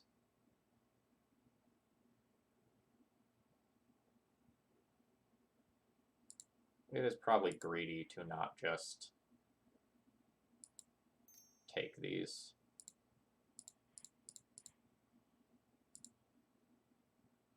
I am not willing to tap both of these in case there is another Back to Basics somewhere in my opponent's deck.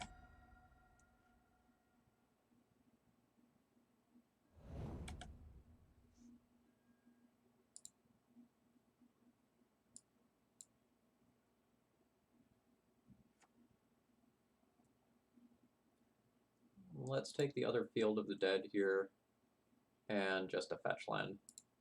We'll use that to create more zombies.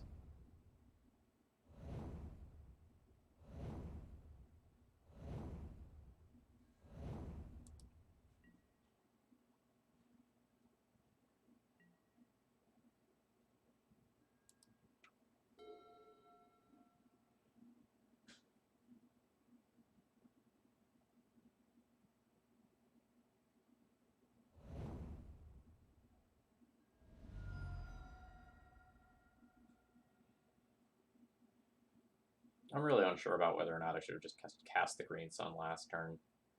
Force of Will and Force of Negation are things that it would make sense are like rotting in my opponent's hand, but at the same time, like, they're getting to brainstorm and stuff. Wow, Jace Fate Seal target me. Unsure if that's sign of incoming concession or sign of, like, absolute strength. But a card went to the bottom.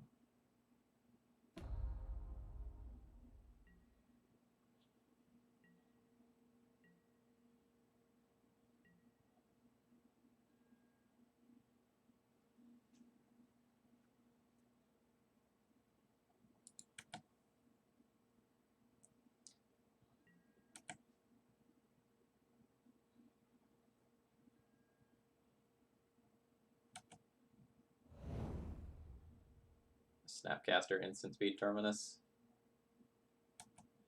Snapcaster Instant Speed Terminus.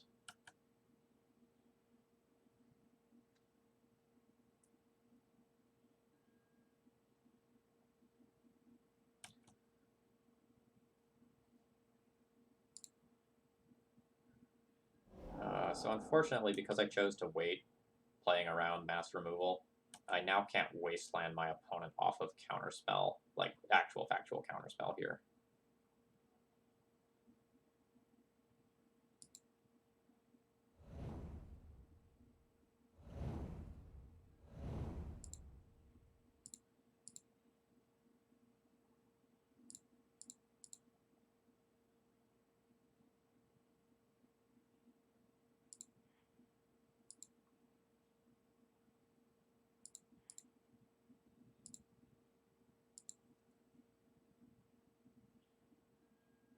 Oh, we just work. Zombies! Violin creature, I see you have some large comment. I will take a look at that later. So what do I have for fetchables? Dryad Arbor?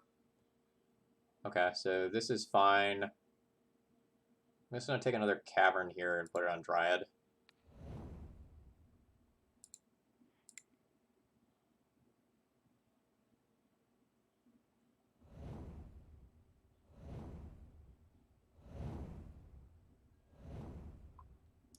And because I'm bored, I'm going to wasteland my opponent.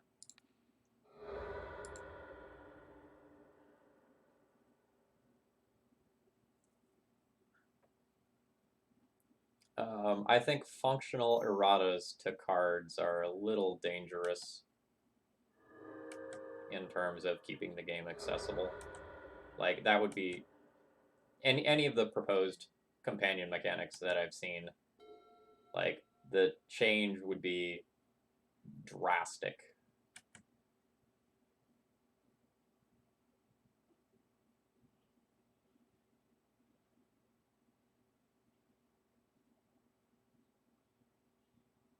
Oh, okay. So I already have a fetch land sitting in play, so that was actually a poor fetch. I should have just gotten like a second Cavern of Souls or something, or a Valakut.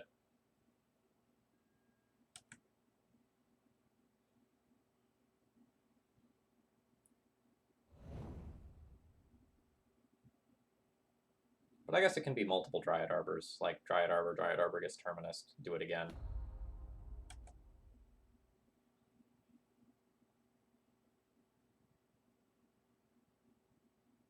So 10 power showing could make it 12, 13, 14, 15, 16 power showing, which I guess I would probably be able to do. I think it's too early to be talking about bans or anything like that, but I think it's very clear that Companion is one of the best mechanics ever printed, full stop.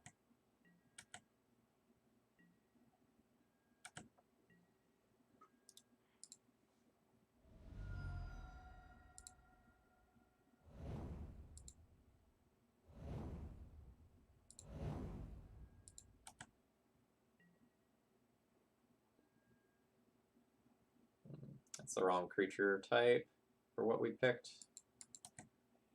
But let's not worry too much about that. Let's send in the troops. You.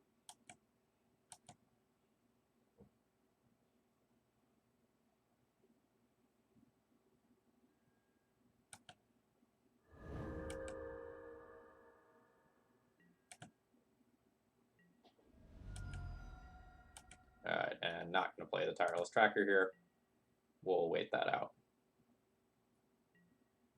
Opponent has, I think, 3 Terminus in exile. Yeah, 3 Terminus in exile, so they might not even play a 4th. There might be, like, 1 Supreme Verdict that they're digging for or something like that. They also don't have that many cards in library or that much time on clock. I guess they can have an Entreat the Angels that they're digging for.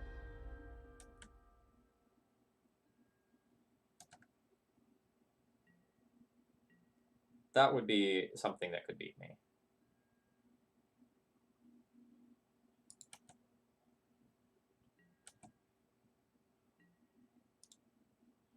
I mean, we send them in.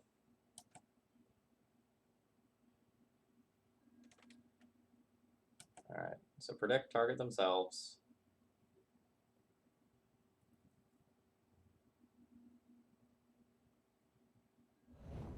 Oh, 4th Terminus. Bye, Dryad Arbor. See you again soon. Bye-bye.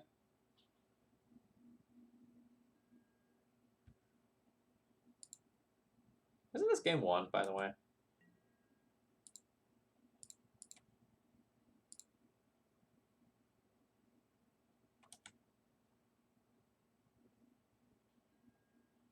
Oh god, the blind flip into entreat. Yeah, they did not know that was there either. Rough.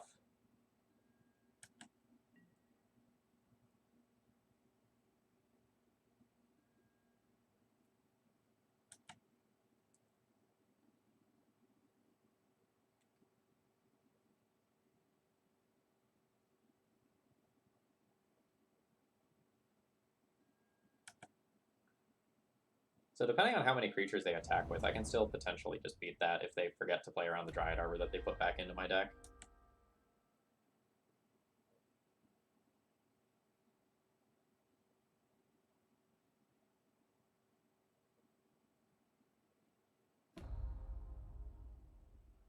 What are they targeting?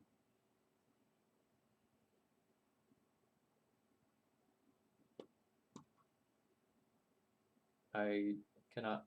Are they targeting Teferi with its own ability?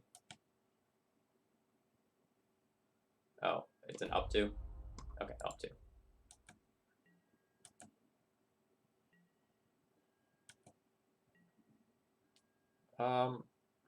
I am going to go ahead and fetch out the Dryad Arbor here.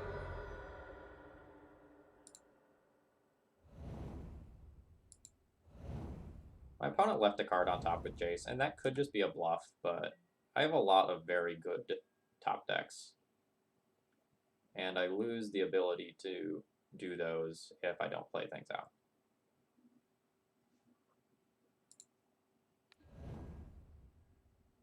Human for Tyrell's Tracker now.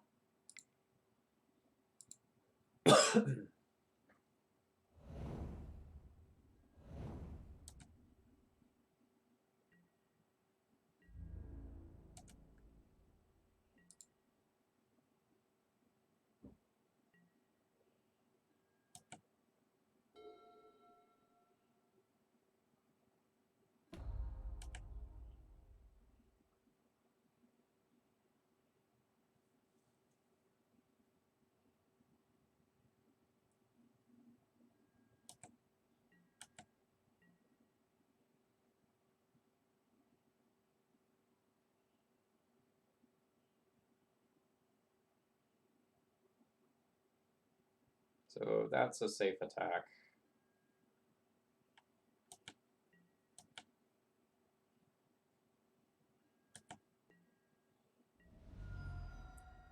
If I draw Abrupt Decay, though... Alright. Opponent gets to Fate Seal me. And I will be dead to Angel Beats on their turn. Alright, so that went on top. A Wasteland, okay. So I have no way of winning now. 4 times 7 is too much. So I crash in, hope they make a mistake in blocking, or otherwise I just eat a few more seconds off of their clock. We're very likely to win this game via timeout at this point, rather than by traditional means. And it kind of sucks that that's what I'm probably going to be playing towards, but that is what it is. Oh yes, it is definitely possible.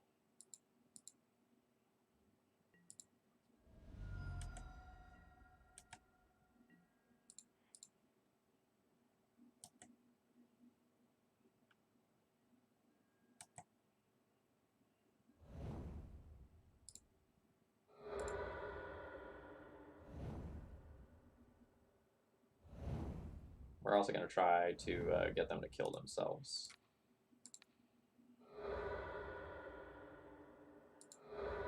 They did not fall for my trap. They are a powerful wizard.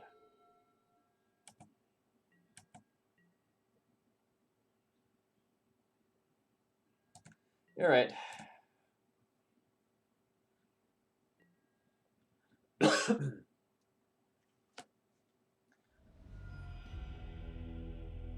So it's kind of concerning that we're not beating these Miracles decks, which we're supposed to bully.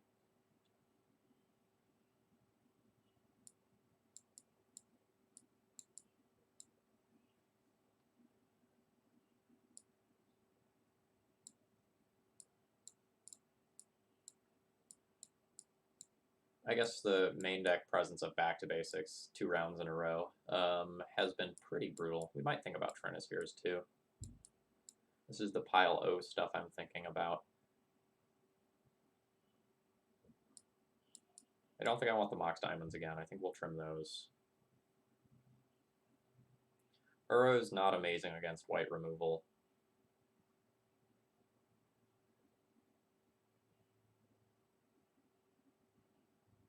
I'm going to cut Ramunap first. I don't know, Trinisphere on the draw might be pretty ambitious.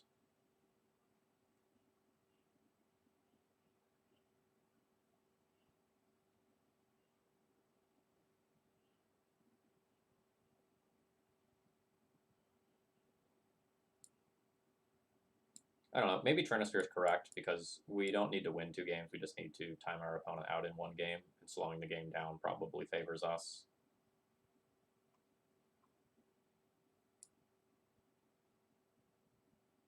I'm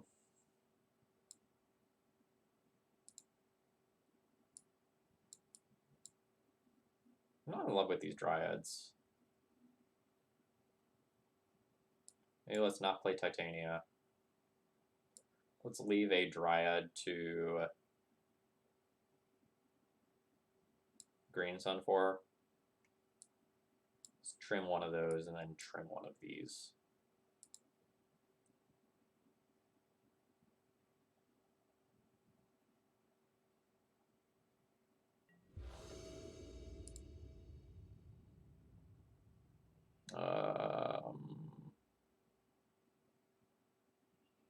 This hand has a lot of gas and a Chalice on one, which is very good.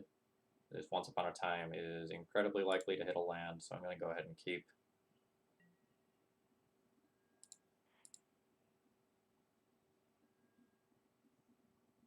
We're going to take the Wasteland here. Or sorry, we're going to take the Bayou here. And just play this and pass. So I cast the Once Upon a Time on my main phase because we could have found Ancient Tomb to play Chalice on turn 1, which would have been very strong.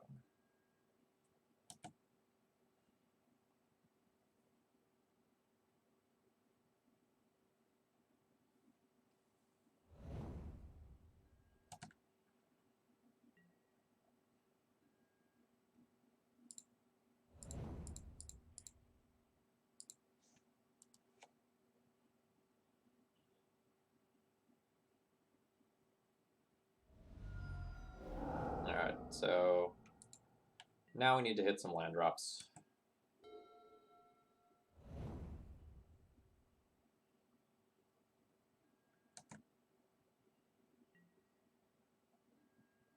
We did not, and that was one of the worst draws in the deck, unfortunately. Luckily, we have a Decay for like a Mentor or an Oko or something else that can come down and actually pressure us.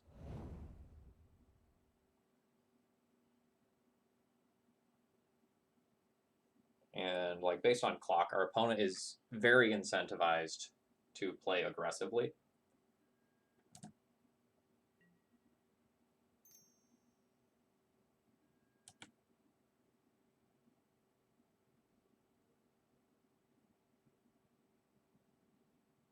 I might have played that Portent targeting me there and just push all my lands down, get some time walks out of it.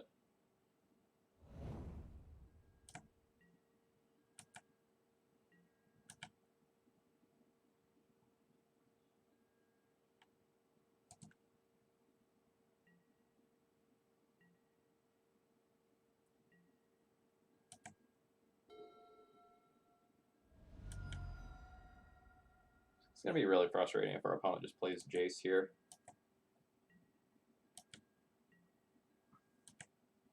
Alright, opponent also out of land.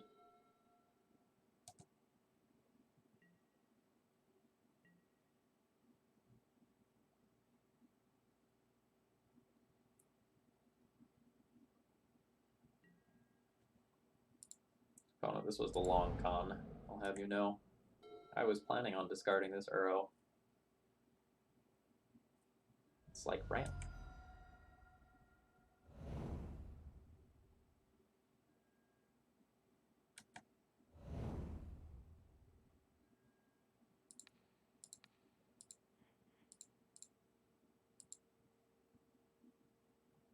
Absolutely cannot leave that on the board.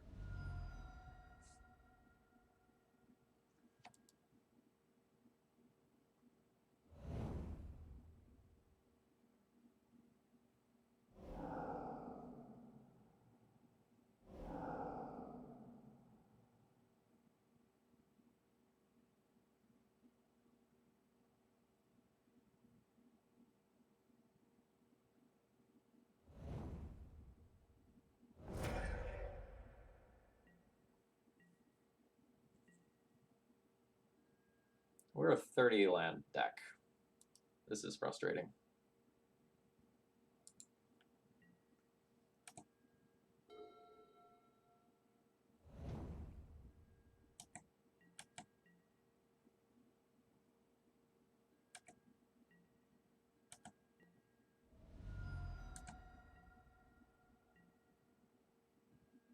Okay. Now I get to start casting spells.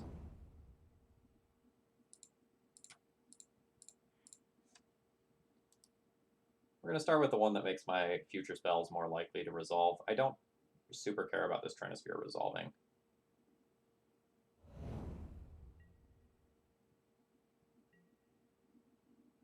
It'll be really unfortunate if my opponent has back to basics and they just like play back to basics after I play this Trinosphere. But I don't think I get the luxury of playing around that. God damn it. Why do I even say these things?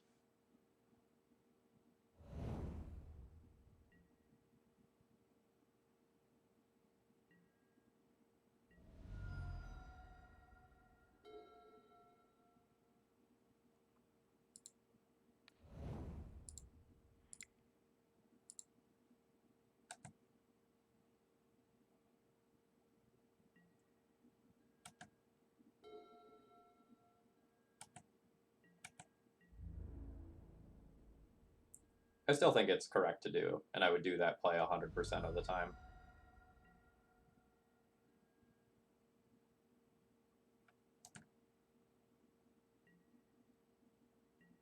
It's just frustrating.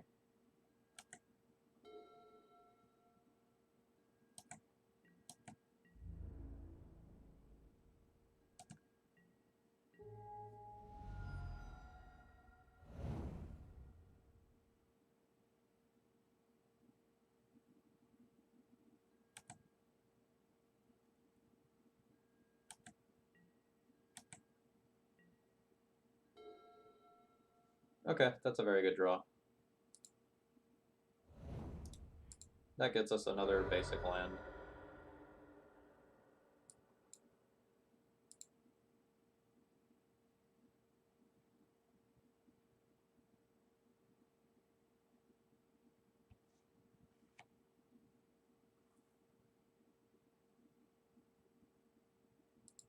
I think I will just go ahead and take...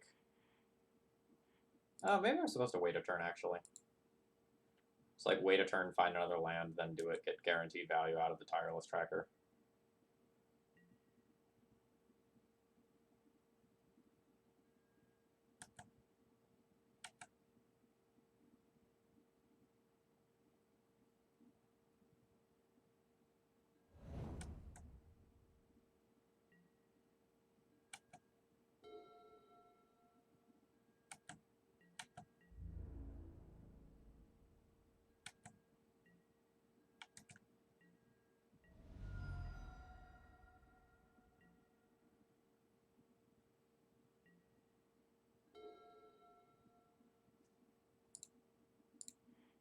Yes, I like that much, much, much better.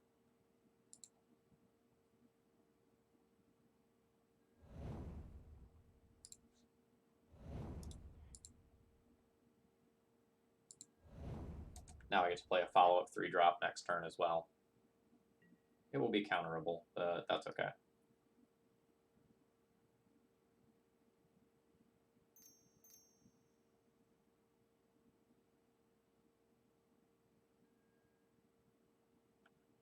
Sure.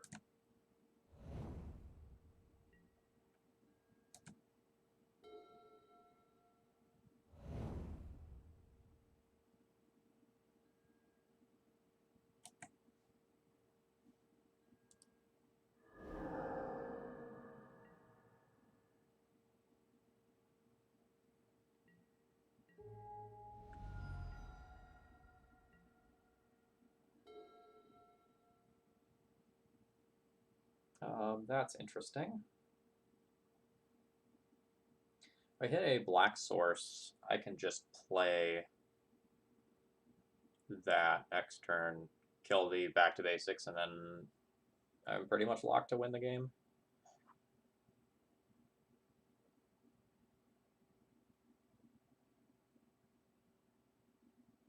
The alternative is that like I go down on another land and just play a tireless tracker. Yeah, I think I'm going to take a redraw for a land here. And see if we can work towards the Vraska. Nice. That doesn't technically cast the Vraska. And maybe accordingly I should have not played that out.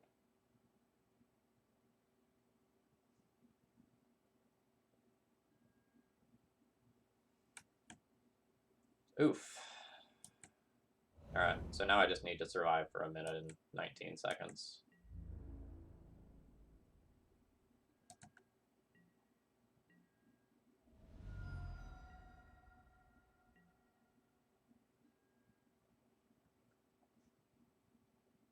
So let's play Dryad first.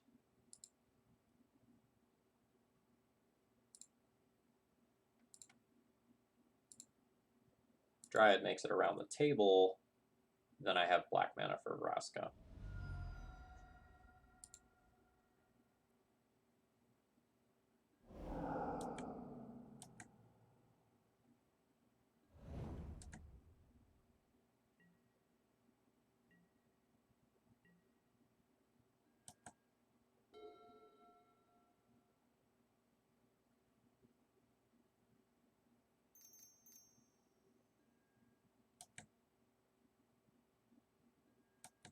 That is actually probably good for me.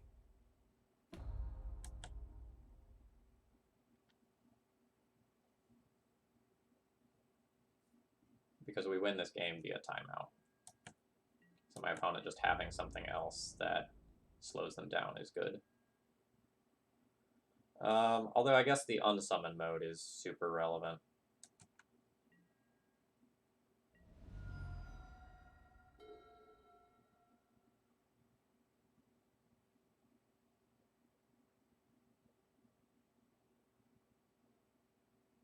So whatever I play resolves.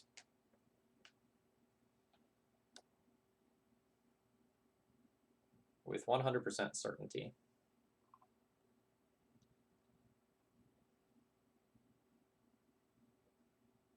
I fetch down to 1. Sorry, I fetch down to 3.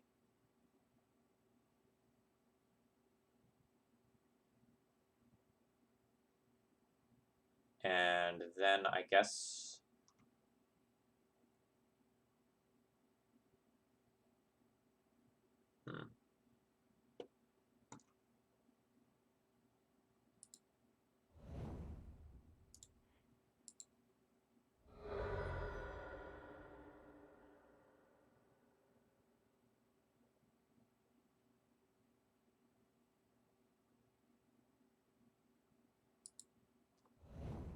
Alright.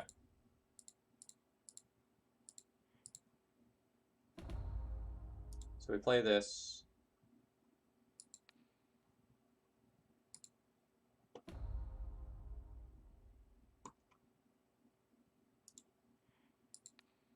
I guess we get rid of Containment Priest so that next turn I can sacrifice my Trinisphere and then Green Sun for Dryad Arbor as a blocker.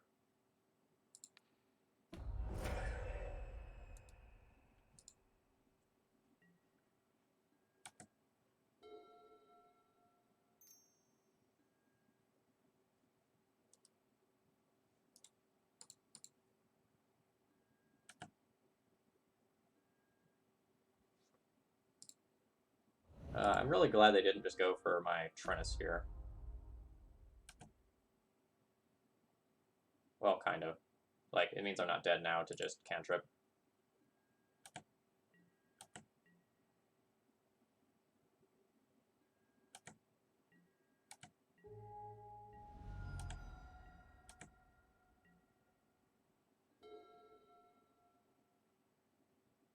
So now I can't cast my Green Sun, so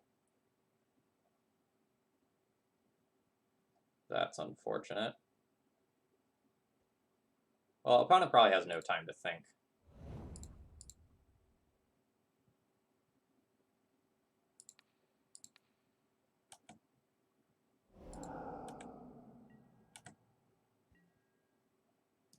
Alright.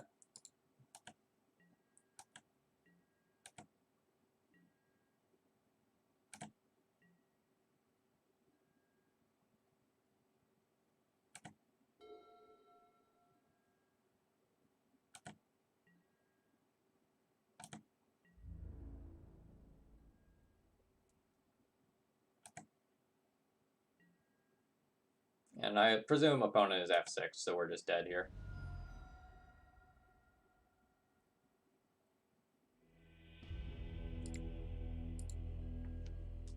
Alright, that was frustrating. So we kept the 2-lander, missed on land in our 30-land deck for like 4 turns, ended up playing a Trinisphere to play around counter magic better, then got back to basics.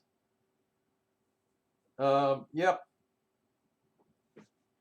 After my last stream that I did with this deck, with the mono green version, I didn't really like it, and I felt that it was clunky and awkward. And I think my feelings on that are largely still the same, but now all of the other decks are just better due to companions. So this deck doesn't feel particularly viable to me anymore.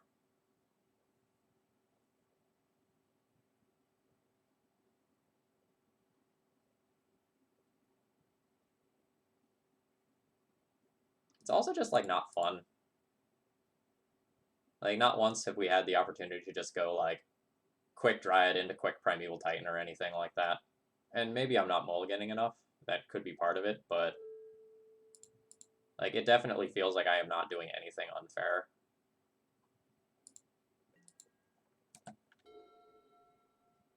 And I don't think that's an okay place to be right now in Legacy.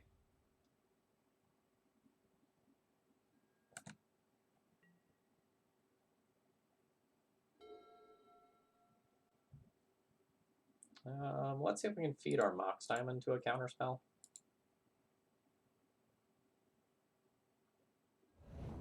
We did not.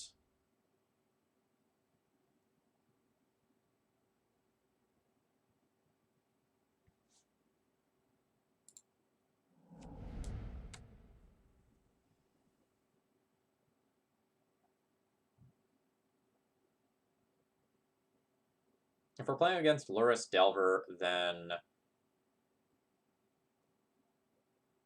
I want to not play Chalice of the Void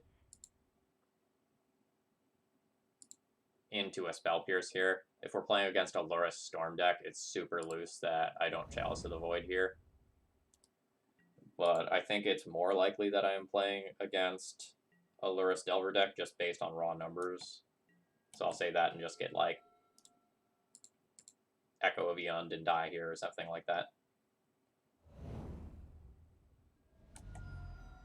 But there's so many different flavors of Luris Delver that I think it's more likely that's what I'm playing against. I didn't go and like MTG Goldfish my opponent's name to make a more informed decision, which I could have done.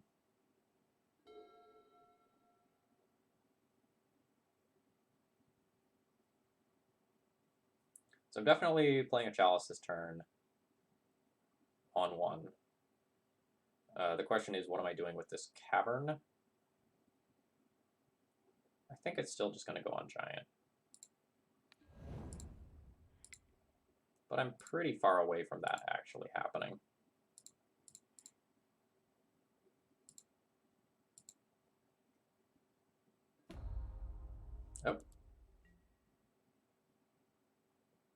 just occurred. No brainstorm in response. Nothing.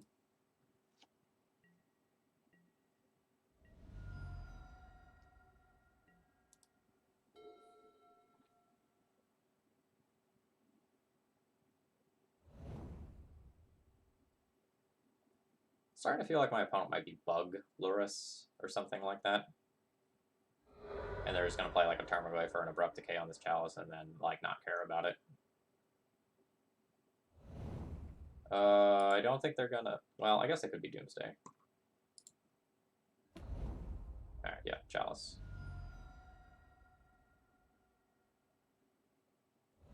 Well, it's seeming like there's fair cards on the other side of the table now.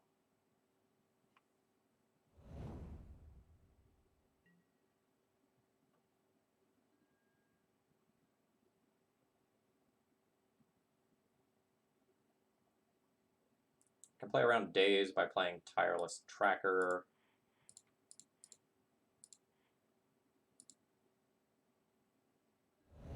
Make my land drop.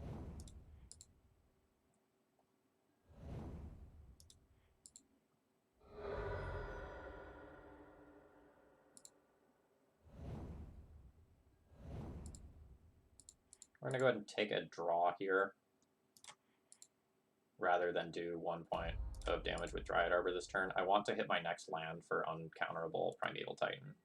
And I'd also consider playing a Chalice on 0 if I drew one, because many of the Lurrus decks have Bauble.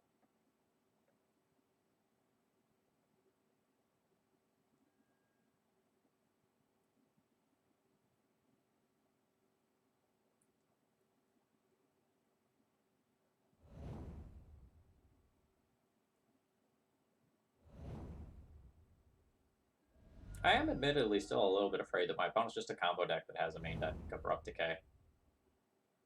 I think it's less likely, but I'm not 100% sure yet. This mana configuration is, like, definitely weird. Nope, okay. Just Lurrus control deck. In which case, this Primeval Titan is gonna be sick. Alright. 1, 2, 3, 4, 5. I have to play this in order to get this. I am not at all excited to play Death and Taxes currently. I will only be playing Death and Taxes when people pay me to play Death and Taxes. I don't think the deck is viable currently. As much as it pains me to say that. That's where I'm at. Like, I am recording daily D&T for next week, and I'll probably, like, brew up a Lurrus version or something.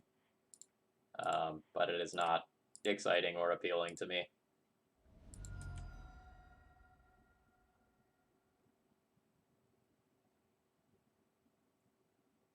So we have 5 different... Alright, yeah, our opponent has just conceded there. Alright, so we're playing against some sort of Lurrus control deck. Oko seems fine, Vraska seems fine. This one, the Ramming Apps are going to be better against. The Wasteland Recursion against that mana base is going to be devastating.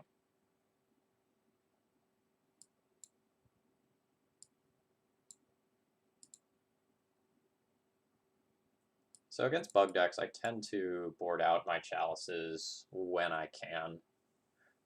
And I think we'll also board out the Mox Diamonds again.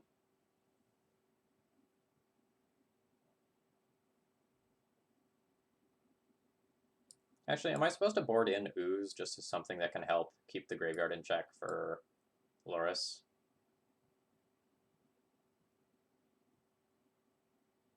Bear with 2 guns. D&T already didn't have a great Delver matchup.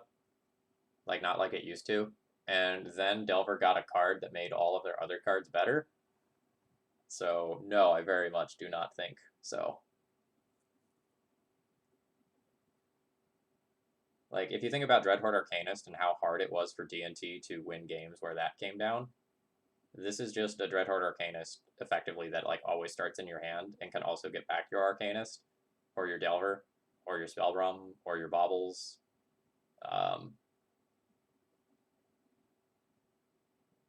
I think it is bad time to be trying to do that sort of thing. So decays are probably medium. I don't need to worry about back to basics this time. I do need to worry about Oko still. Like, that's still going to be an annoying... Or no, I don't need to worry about Oko. Opponent's playing Lurrus. I do need answers to Lurrus because it's dumb. So maybe let's do something like that.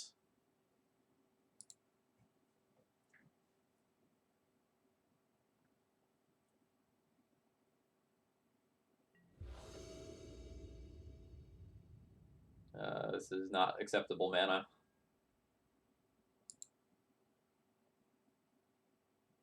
This is acceptable mana. Let's junk the Bojuka Bog here.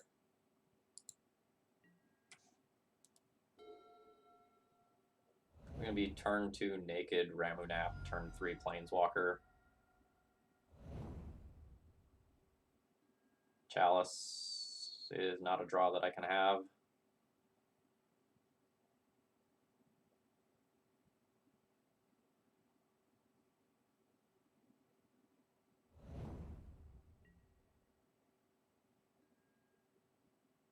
That's pretty good.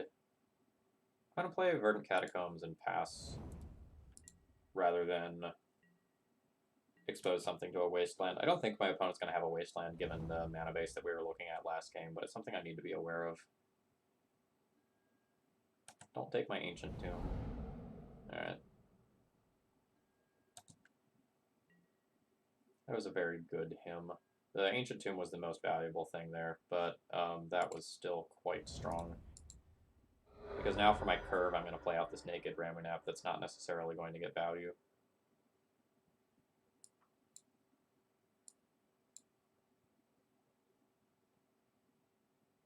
Bayou's in the graveyard, so I'm going to get the other Bayou.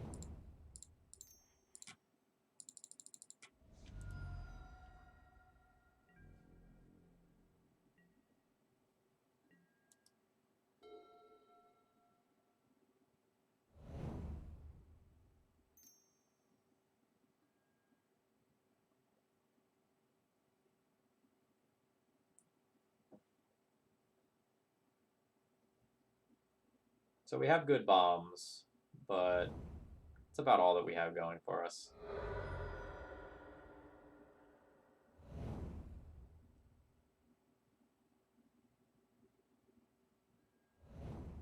Ugh.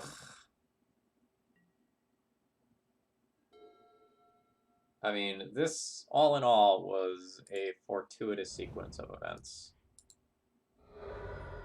That was a sick rip. We got our land back from the graveyard. We now have all of our colors. We get to play an Oko on an empty board. I don't know that it's going to resolve.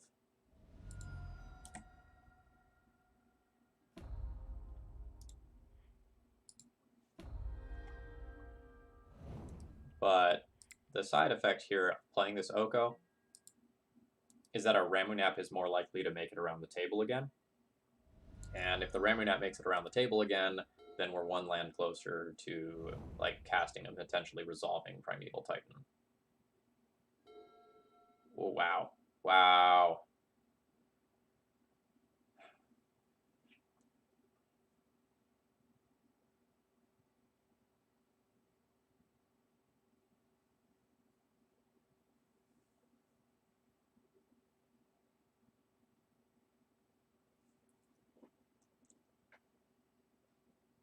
What could my opponent have?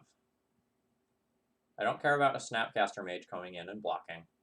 I don't need to be worried about Icefang Coatl. So it would just be something like a Vendilion Click that could trade with Ramunap in combat.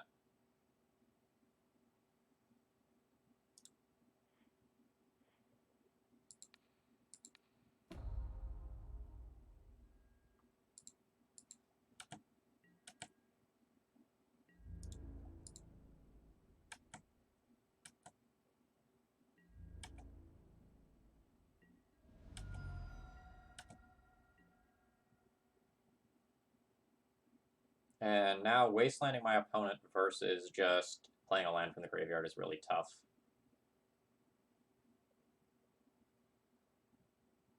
I think I want to take my opponent off of Abrupt Decay for my various cards.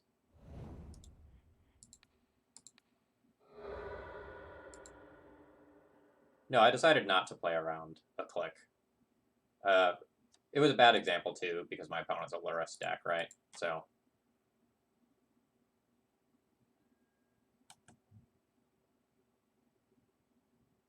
also, super surprised that that Brainstorm was not cast in the last turn cycle.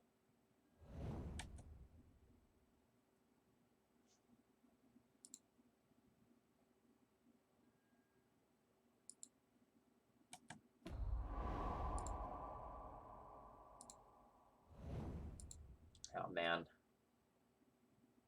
Now, if I hadn't have wastelanded, I'd be casting this Primeval Titan. But then I guess like my opponent would have done stuff at end step, so like that's a moot point. Shoop, thank you very much for your continued support. Let me tick the sub goal up by 1 here.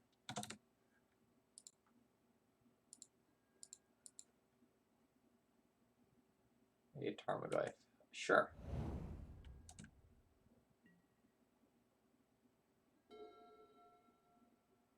Well.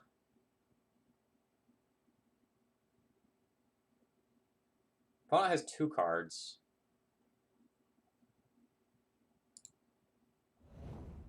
This puts me to 6 cards in graveyard. Drown in the Loch specifically answers this.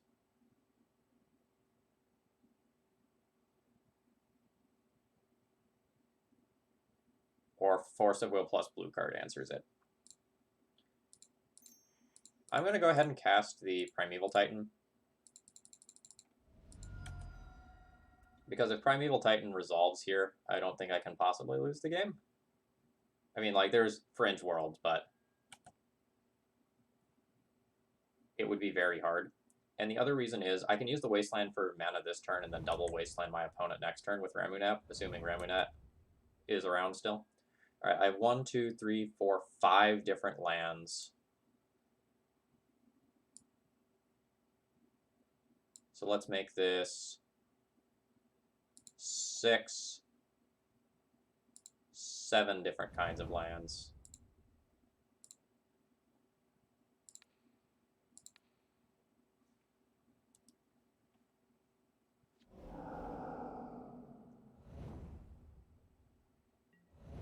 And that probably should have been a Cavern of Souls, but I wasn't super thinking about it. Figured the Bojuka Bog shrinking the Tarmogoyf as a contingency plan and to shut off Snapcasters and Luris was probably good, so I don't regret it.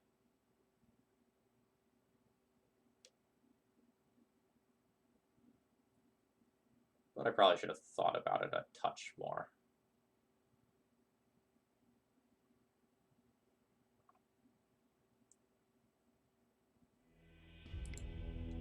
Alright. How long have we been streaming this deck? 2 hours, 20 minutes. Alright, we'll play the last round. I'm going to go ahead and use the restroom, though, first. I will be right back.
Alright, let's see if we can redeem some play points.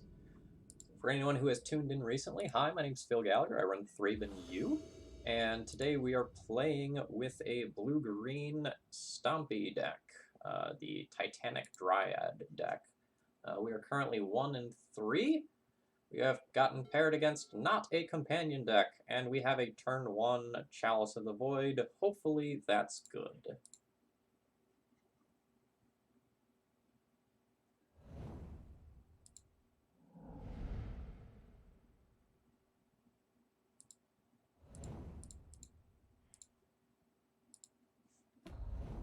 Nope, just F6'd. I wonder if we're just like playing against Eldrazi then.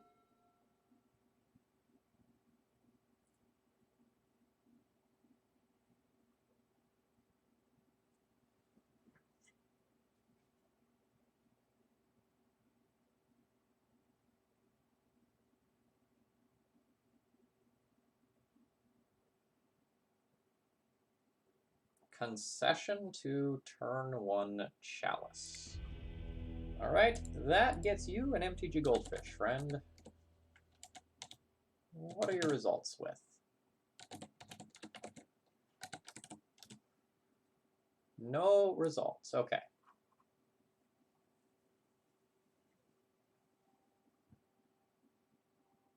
How does one sideboard against that? Because that could just be like, I'm a Delver deck that kept a 1-lander. Or that could very easily just be, I am a combo deck and you chaliced me. Trinispheres wouldn't be great against Delver on the draw.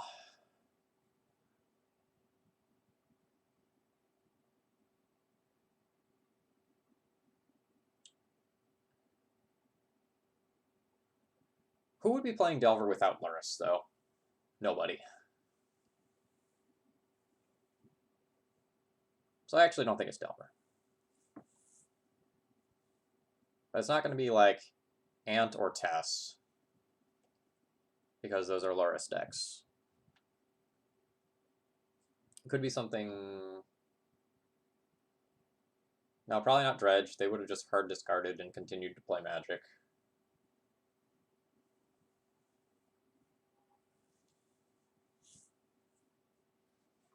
Alright. I'm going to junk the Uros, take myself off of blue. I'm going to trim an Abrupt Decay. Doomsday is frequently, but not always, a Lurrus deck. I'm going to board in the Trinisphere's Blind. I'm going to board in some other creature, I think.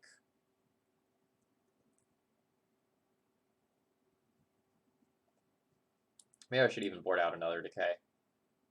Like, I can board in a Collector Oof and Scavenging Ooze relatively easily to get myself bullets for various kinds of decks.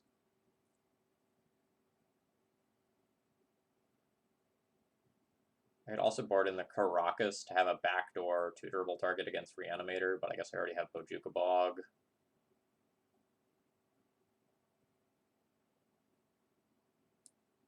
This would be fine against Show and Tell if my opponent's on that. Let's junk a Valakut and bring in a Caracas. We haven't gotten a single Valakut trigger the entire stream, so I feel fine doing that.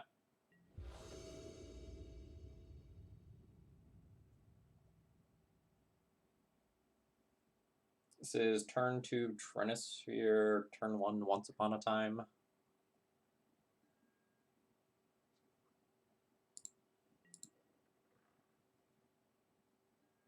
No Chancellor trigger. That's cool. Island Preordained. Alright, so we might be looking at Show and Tell. In which case, having a Primeval Titan to put in is not the worst.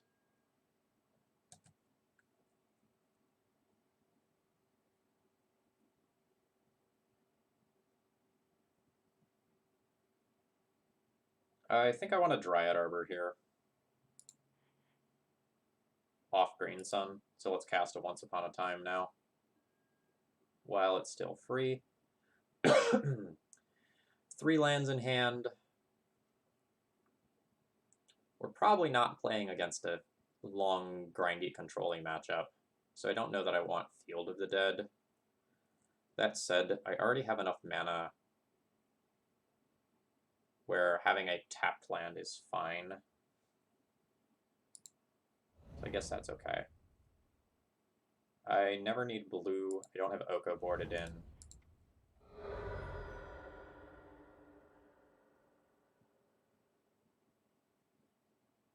So let's take a basic forest here.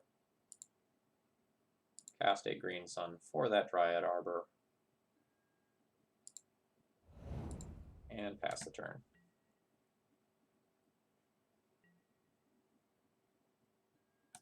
Next turn we go Bayou Trinisphere. The following turn we Once Upon a Time Field of the Dead, as things stand now.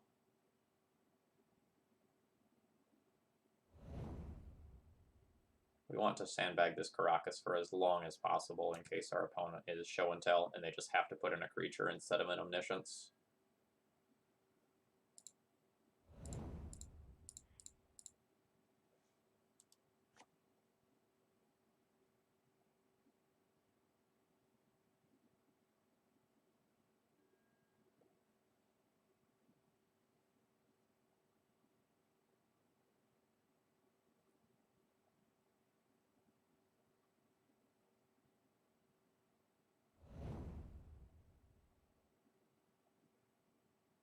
I would mark our current status as unfavored.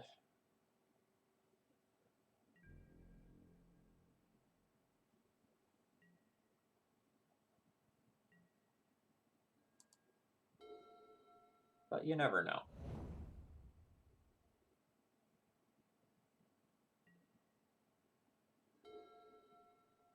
That's not bad. Yeah, could be High Tide, but, like, based on decks that I frequently see, I'm going to go ahead and guess that we are playing against show and tell.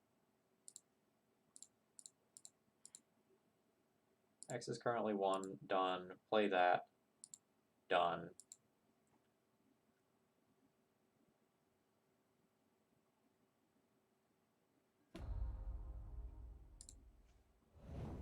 I'm going to play the Field of the Dead tapped rather than play around them having Sneak Attack plus Spirit Guide.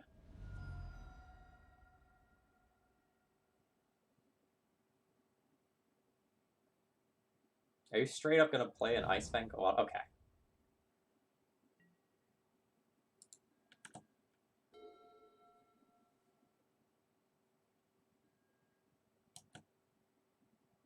Alright, I can put around Caracas.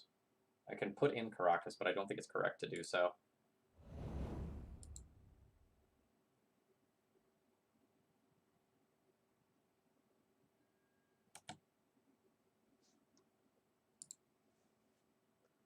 Alright, what sweet utility lands do I have here to go and get? I don't want another Field of the Dead. I want things with different names. My Wastelands aren't doing anything. No, this is post-sideboard games. 1, 2, 3, 4. This will be 5, 6, 7 as of next turn. I can use 2 mana to cast a Once Upon a Time. Can I get a Primeval Titan after that? So, like, let's say I cast off of these 2. I have 2, 3, 4, 5. If I get an Ancient Tomb, I can.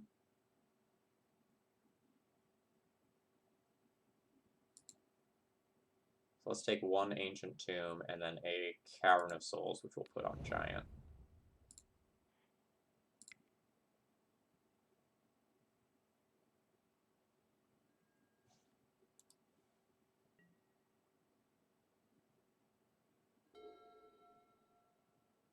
So we're going to bounce this Griselbrand. They don't know that yet.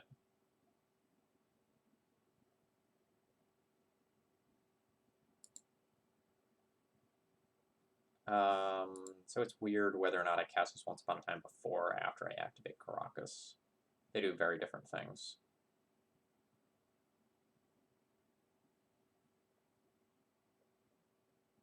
I think I'm going to do it before. Make it look like I don't have an answer. Oh, they just give it to me. That was a very bad Once Upon a Time.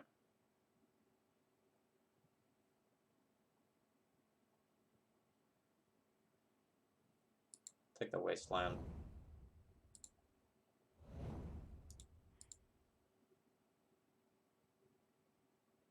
I'm doing that solely because it has a different name than Ancient Tomb, which I already control.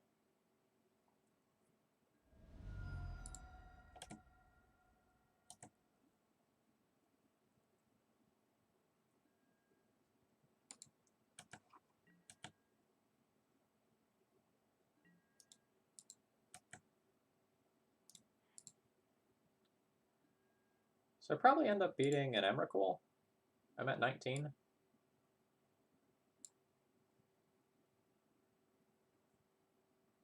So we'll get another Field of the Dead.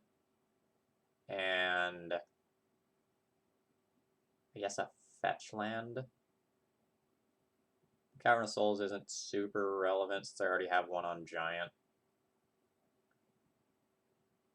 Could be Valakut in case I get a Dryad. I don't hate that. It also just could be a green source for Scavenging Ooze eating, but that's not the most relevant thing in the world. I'm probably just overthinking this, and it doesn't super matter. Go ahead and take a fetch.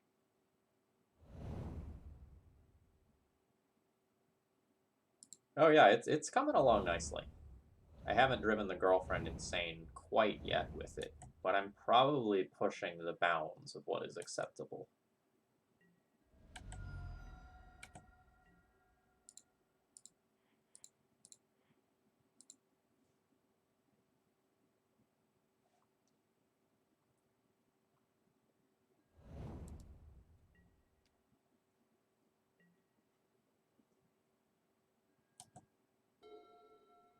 The funny thing is that I've also shaved once since all of this stuff started up.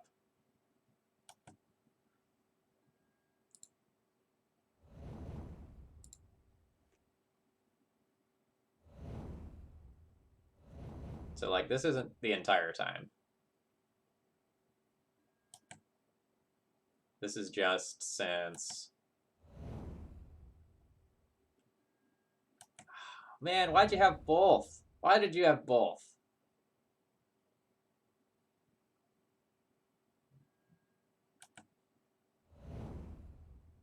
Yeah, alright, so that's all in the air. I can't stop it. They get an extra turn.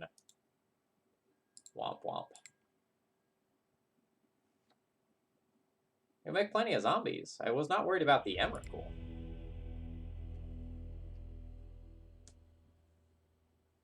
Alright, so what do we have for show and tell? Probably not a lot. It's probably not a good matchup. Rex Age is fine. Titania is fine. Abrupt Decays are very bad. Okos and Uros are pretty bad. I'll probably get that Valakut back in there just as a land. It's like, I don't want these, I don't want this, I don't want that oof that I boarded in. This is just an Abrupt Decay on a stick, so that's not good. Tracker is fine. Ramunap for Wasteland is not good against this version. Plague Engineer on Eldrazi is definitely an option. I'll keep that in mind.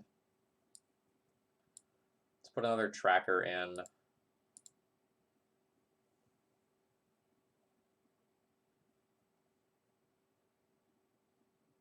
Honestly, like, Plague Engineer for Snake is not unreasonable.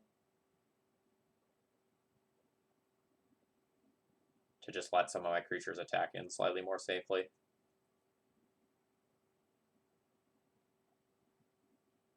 But, yeah, I don't know. I can also just, like, play a pair of Okos and just say, if you show and tell in a creature, I can elk it.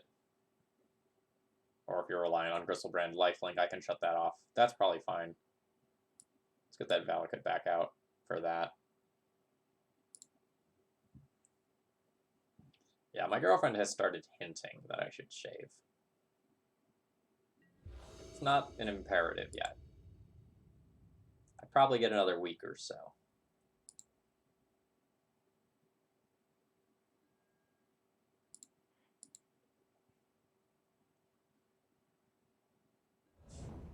Let the beard do the talking. Alright, I'll put it up to the webcam when we're done here, and we'll see what it has to say.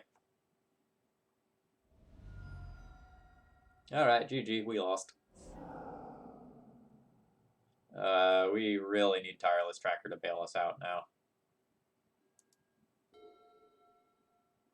Like, so much that I probably have to make it uncounterable.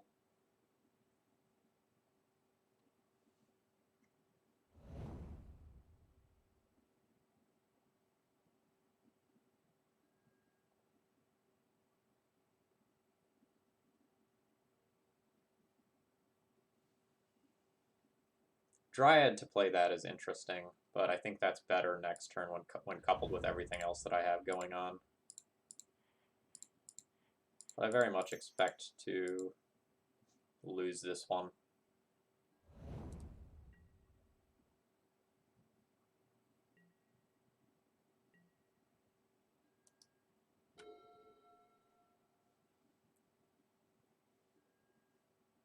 The fail rate of their deck is the way that I win.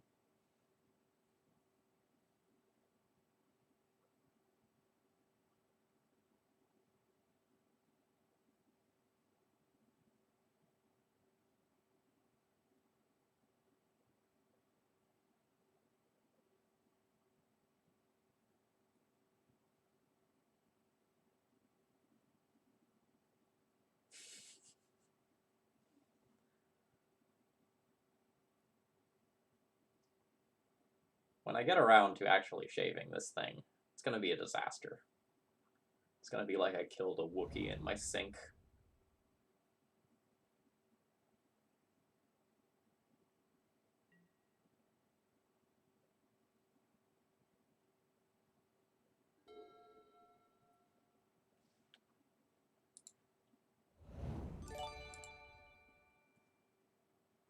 Starstreak, thank you very much for your continued support, friend. Hope all is well. Haven't made it out your way in quite some time at this point. Let's tick that sub counter up.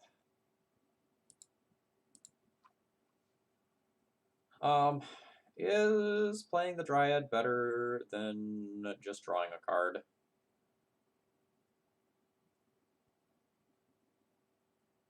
I guess the more looks at soul land I have to try and resolve Primeval Titan next turn, the better. And this can also potentially give me a show and tell target.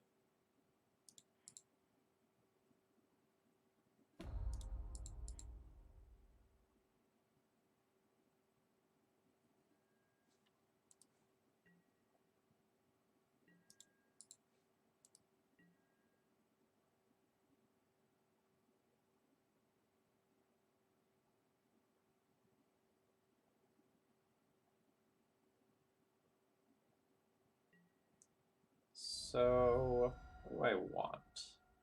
Like, what are my best draws? Just drawing the Reclamation Sage so I can potentially beat Omniscience is good.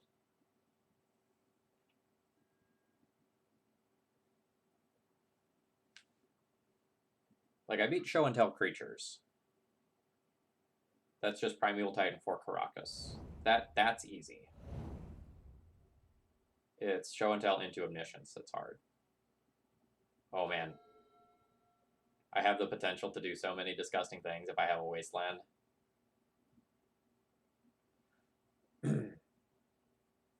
So I still have Wasteland as something that's live and matters.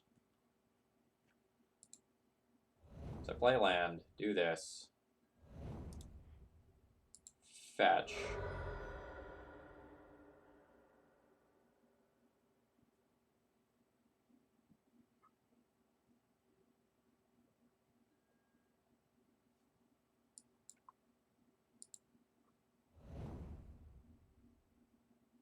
I can take a draw here. Draw towards Wasteland. If I draw Wasteland, I play Dryad and then Wasteland that city. I would like to cash in my one-time dealer for tonight. Thank you. Thank you.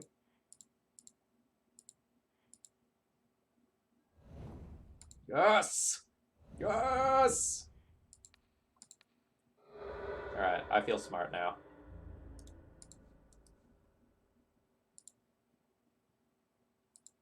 That's how smart I feel.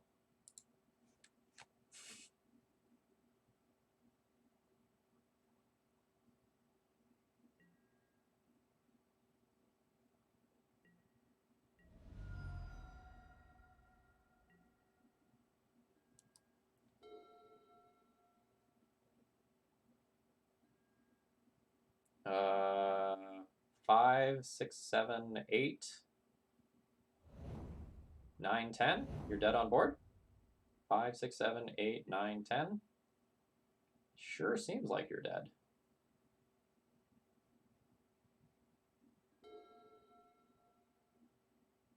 I guess you could have like a chain of vapor or something. Oh, why? Why? That was so much text.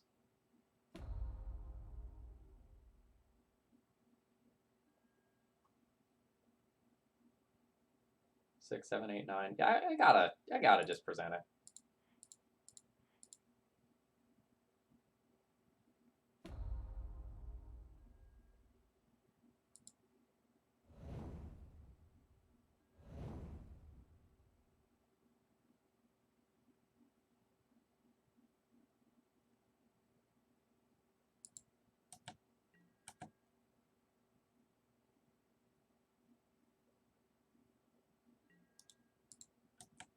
All right, you have to have something. You can have a lightning bolt, bolt my Dryad Arbor, and then I just crack a clue and still kill you anyway. You also weren't playing red that I know of?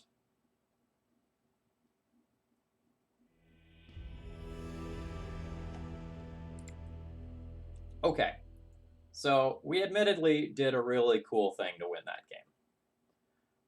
But I don't really like this deck. And I thought that I would. Like, this definitely seems the sort of thing that is, like, on brand for me. I don't think Dryad is a very good card. So I don't think this deck has very good opening hands. So you mulligan a decent amount of the time, and every time you mulligan, your Dryad gets worse. So unless you're pairing it with Ramunap and just like going ham on your opponent, the ramp aspect of this is not all that strong. And not once in this league did we assemble a single Valakut trigger.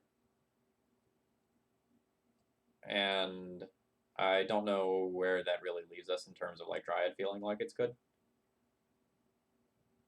Like Primeval Titan getting Field of the Dead was good. But I don't know.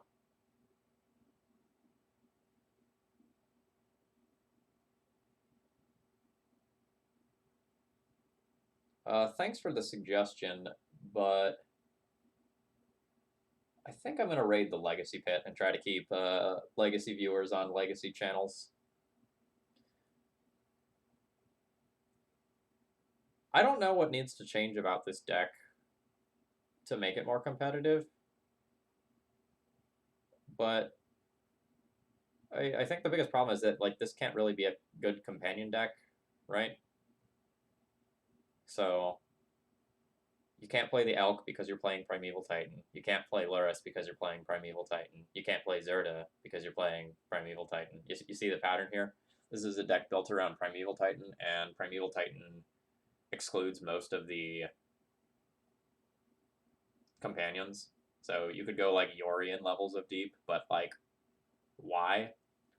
It doesn't feel like we have enough good cards in this deck in the first place. So to stretch it further to play 20 more cards seems super loose to me. Like, we mize some wins off the Chalice of the Voids, but I don't think I want to have fewer chances of hitting my Primeval Titans or my Cavernous Souls when I'm super dependent on both of those to win the game. And I don't think I want to be like crop rotating for Cavernous Souls or anything like that.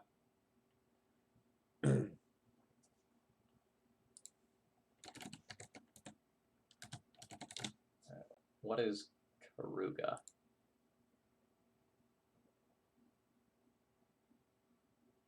The Hippo? This is not a playable card. You don't get to play anything with CMC 0, 1, or 2? Yeah, no. Like, you lose out on all this, right? Or was that permanent or spell? Hold on, let me double check that. Yeah, only cards with converted mana cost 3 or greater in lands. Yeah, no. I think losing the Once Upon a Time is too important. How do you like this deck? I do not. I don't think this is a very competitive Legacy deck. I've streamed with this deck twice. I played a mono-green version once, and I played this blue-green version. And both times it just felt really clunky. You're very rarely doing something degenerate. And I feel like the modern version of the deck, like just with like all the like bounce lands and stuff, Goldfish is faster than this does most of the time. Which is kind of sad. It was very rare to end up with like a nut hand of turn 1 or 2 Dryad into Primeval Titan the following turn or anything like that. So we were able to grind out some games in the very, very, very long run via just how absurd Field of the Dead is against the decks that don't have Wasteland to answer it. But it didn't feel like I had enough interaction for combo decks. And a lot of the companion decks were doing a surprisingly good job of keeping up with my own card advantage. So I don't know what to think about this moving forward. Like, even playing in the Uro Oko metagame prior to all the companions coming out, it still felt a little bit clunky to me. Yeah, I'm going to admit that we didn't get busted openers, but we played... Did we play all 15 matches? No, I don't think we did, but we got pretty close to it, right? Like, we played a lot of games of Magic, and we didn't assemble, like, a busted quick Primeval Titan ever? I think ever. We got some, like, ahead of schedule, like, Tireless Trackers and Chalices, but it just didn't feel good. And, like, another problem with the deck is that in game 1, you have Green Sun for 1 mana for a Dryad Arbor, but you have nothing else to fill that gap, and not having a tutor target going up the curve felt pretty bad to me. Yeah, all in all, not the biggest fan of this deck. And something I stated earlier, like maybe I'm not mulliganing enough, maybe I should be mulliganing more aggressively than I am, but I feel like with every mulligan, your Dryad gets worse, and you're kind of built around that card, so I don't know. The Uros were not as good as I expected them to be. Like, we definitely won a match due to uncounterable Uro out of the graveyard. That was super relevant in the late game. But you're already good against those decks in the late game via Primeval Titan. Yeah, just not super enthused about this one. Like, the donation to get it on stream was very much appreciated. And our donor this week wanted to remain anonymous. But honestly, I'm looking more forward to just, like, playing around with the broken cards. So did I update the queue yet? So we're going to have a Cat Stompy deck on stream soon, which I don't have pulled up. We have this Jeskai Luris deck, which I'm pretty excited about. It has, like, Meddling Mage, Thopter Foundry combo, all sorts of good shenanigans in it. And then we have a ridiculous 5-color loam list that Connor submitted, featuring a card that I don't know the name of, Vadrock Apex of Thunder. And there's also some goodies in the sideboard, like Clothis and Ashiok. So those are some things that are coming up on the stream. I think that's it for me for now. Folks, I hope you had a great night. We had a decent amount of people here. Got a handful of subs tonight. I'm going to go ahead and turn you over to the Legacy Pit. I believe Rich Shea is their guest tonight, so that should be a lot of fun. And for regular followers of the channel, I have a new Thalia emote available at Tier 3. For Saturday's stream, I'm going to have some additional details about what you are going to get as an additional perk if you are supporting me at Tier 3. But I'll show those later. Alright, let's raid the Legacy pack. Have a great rest of the night, folks.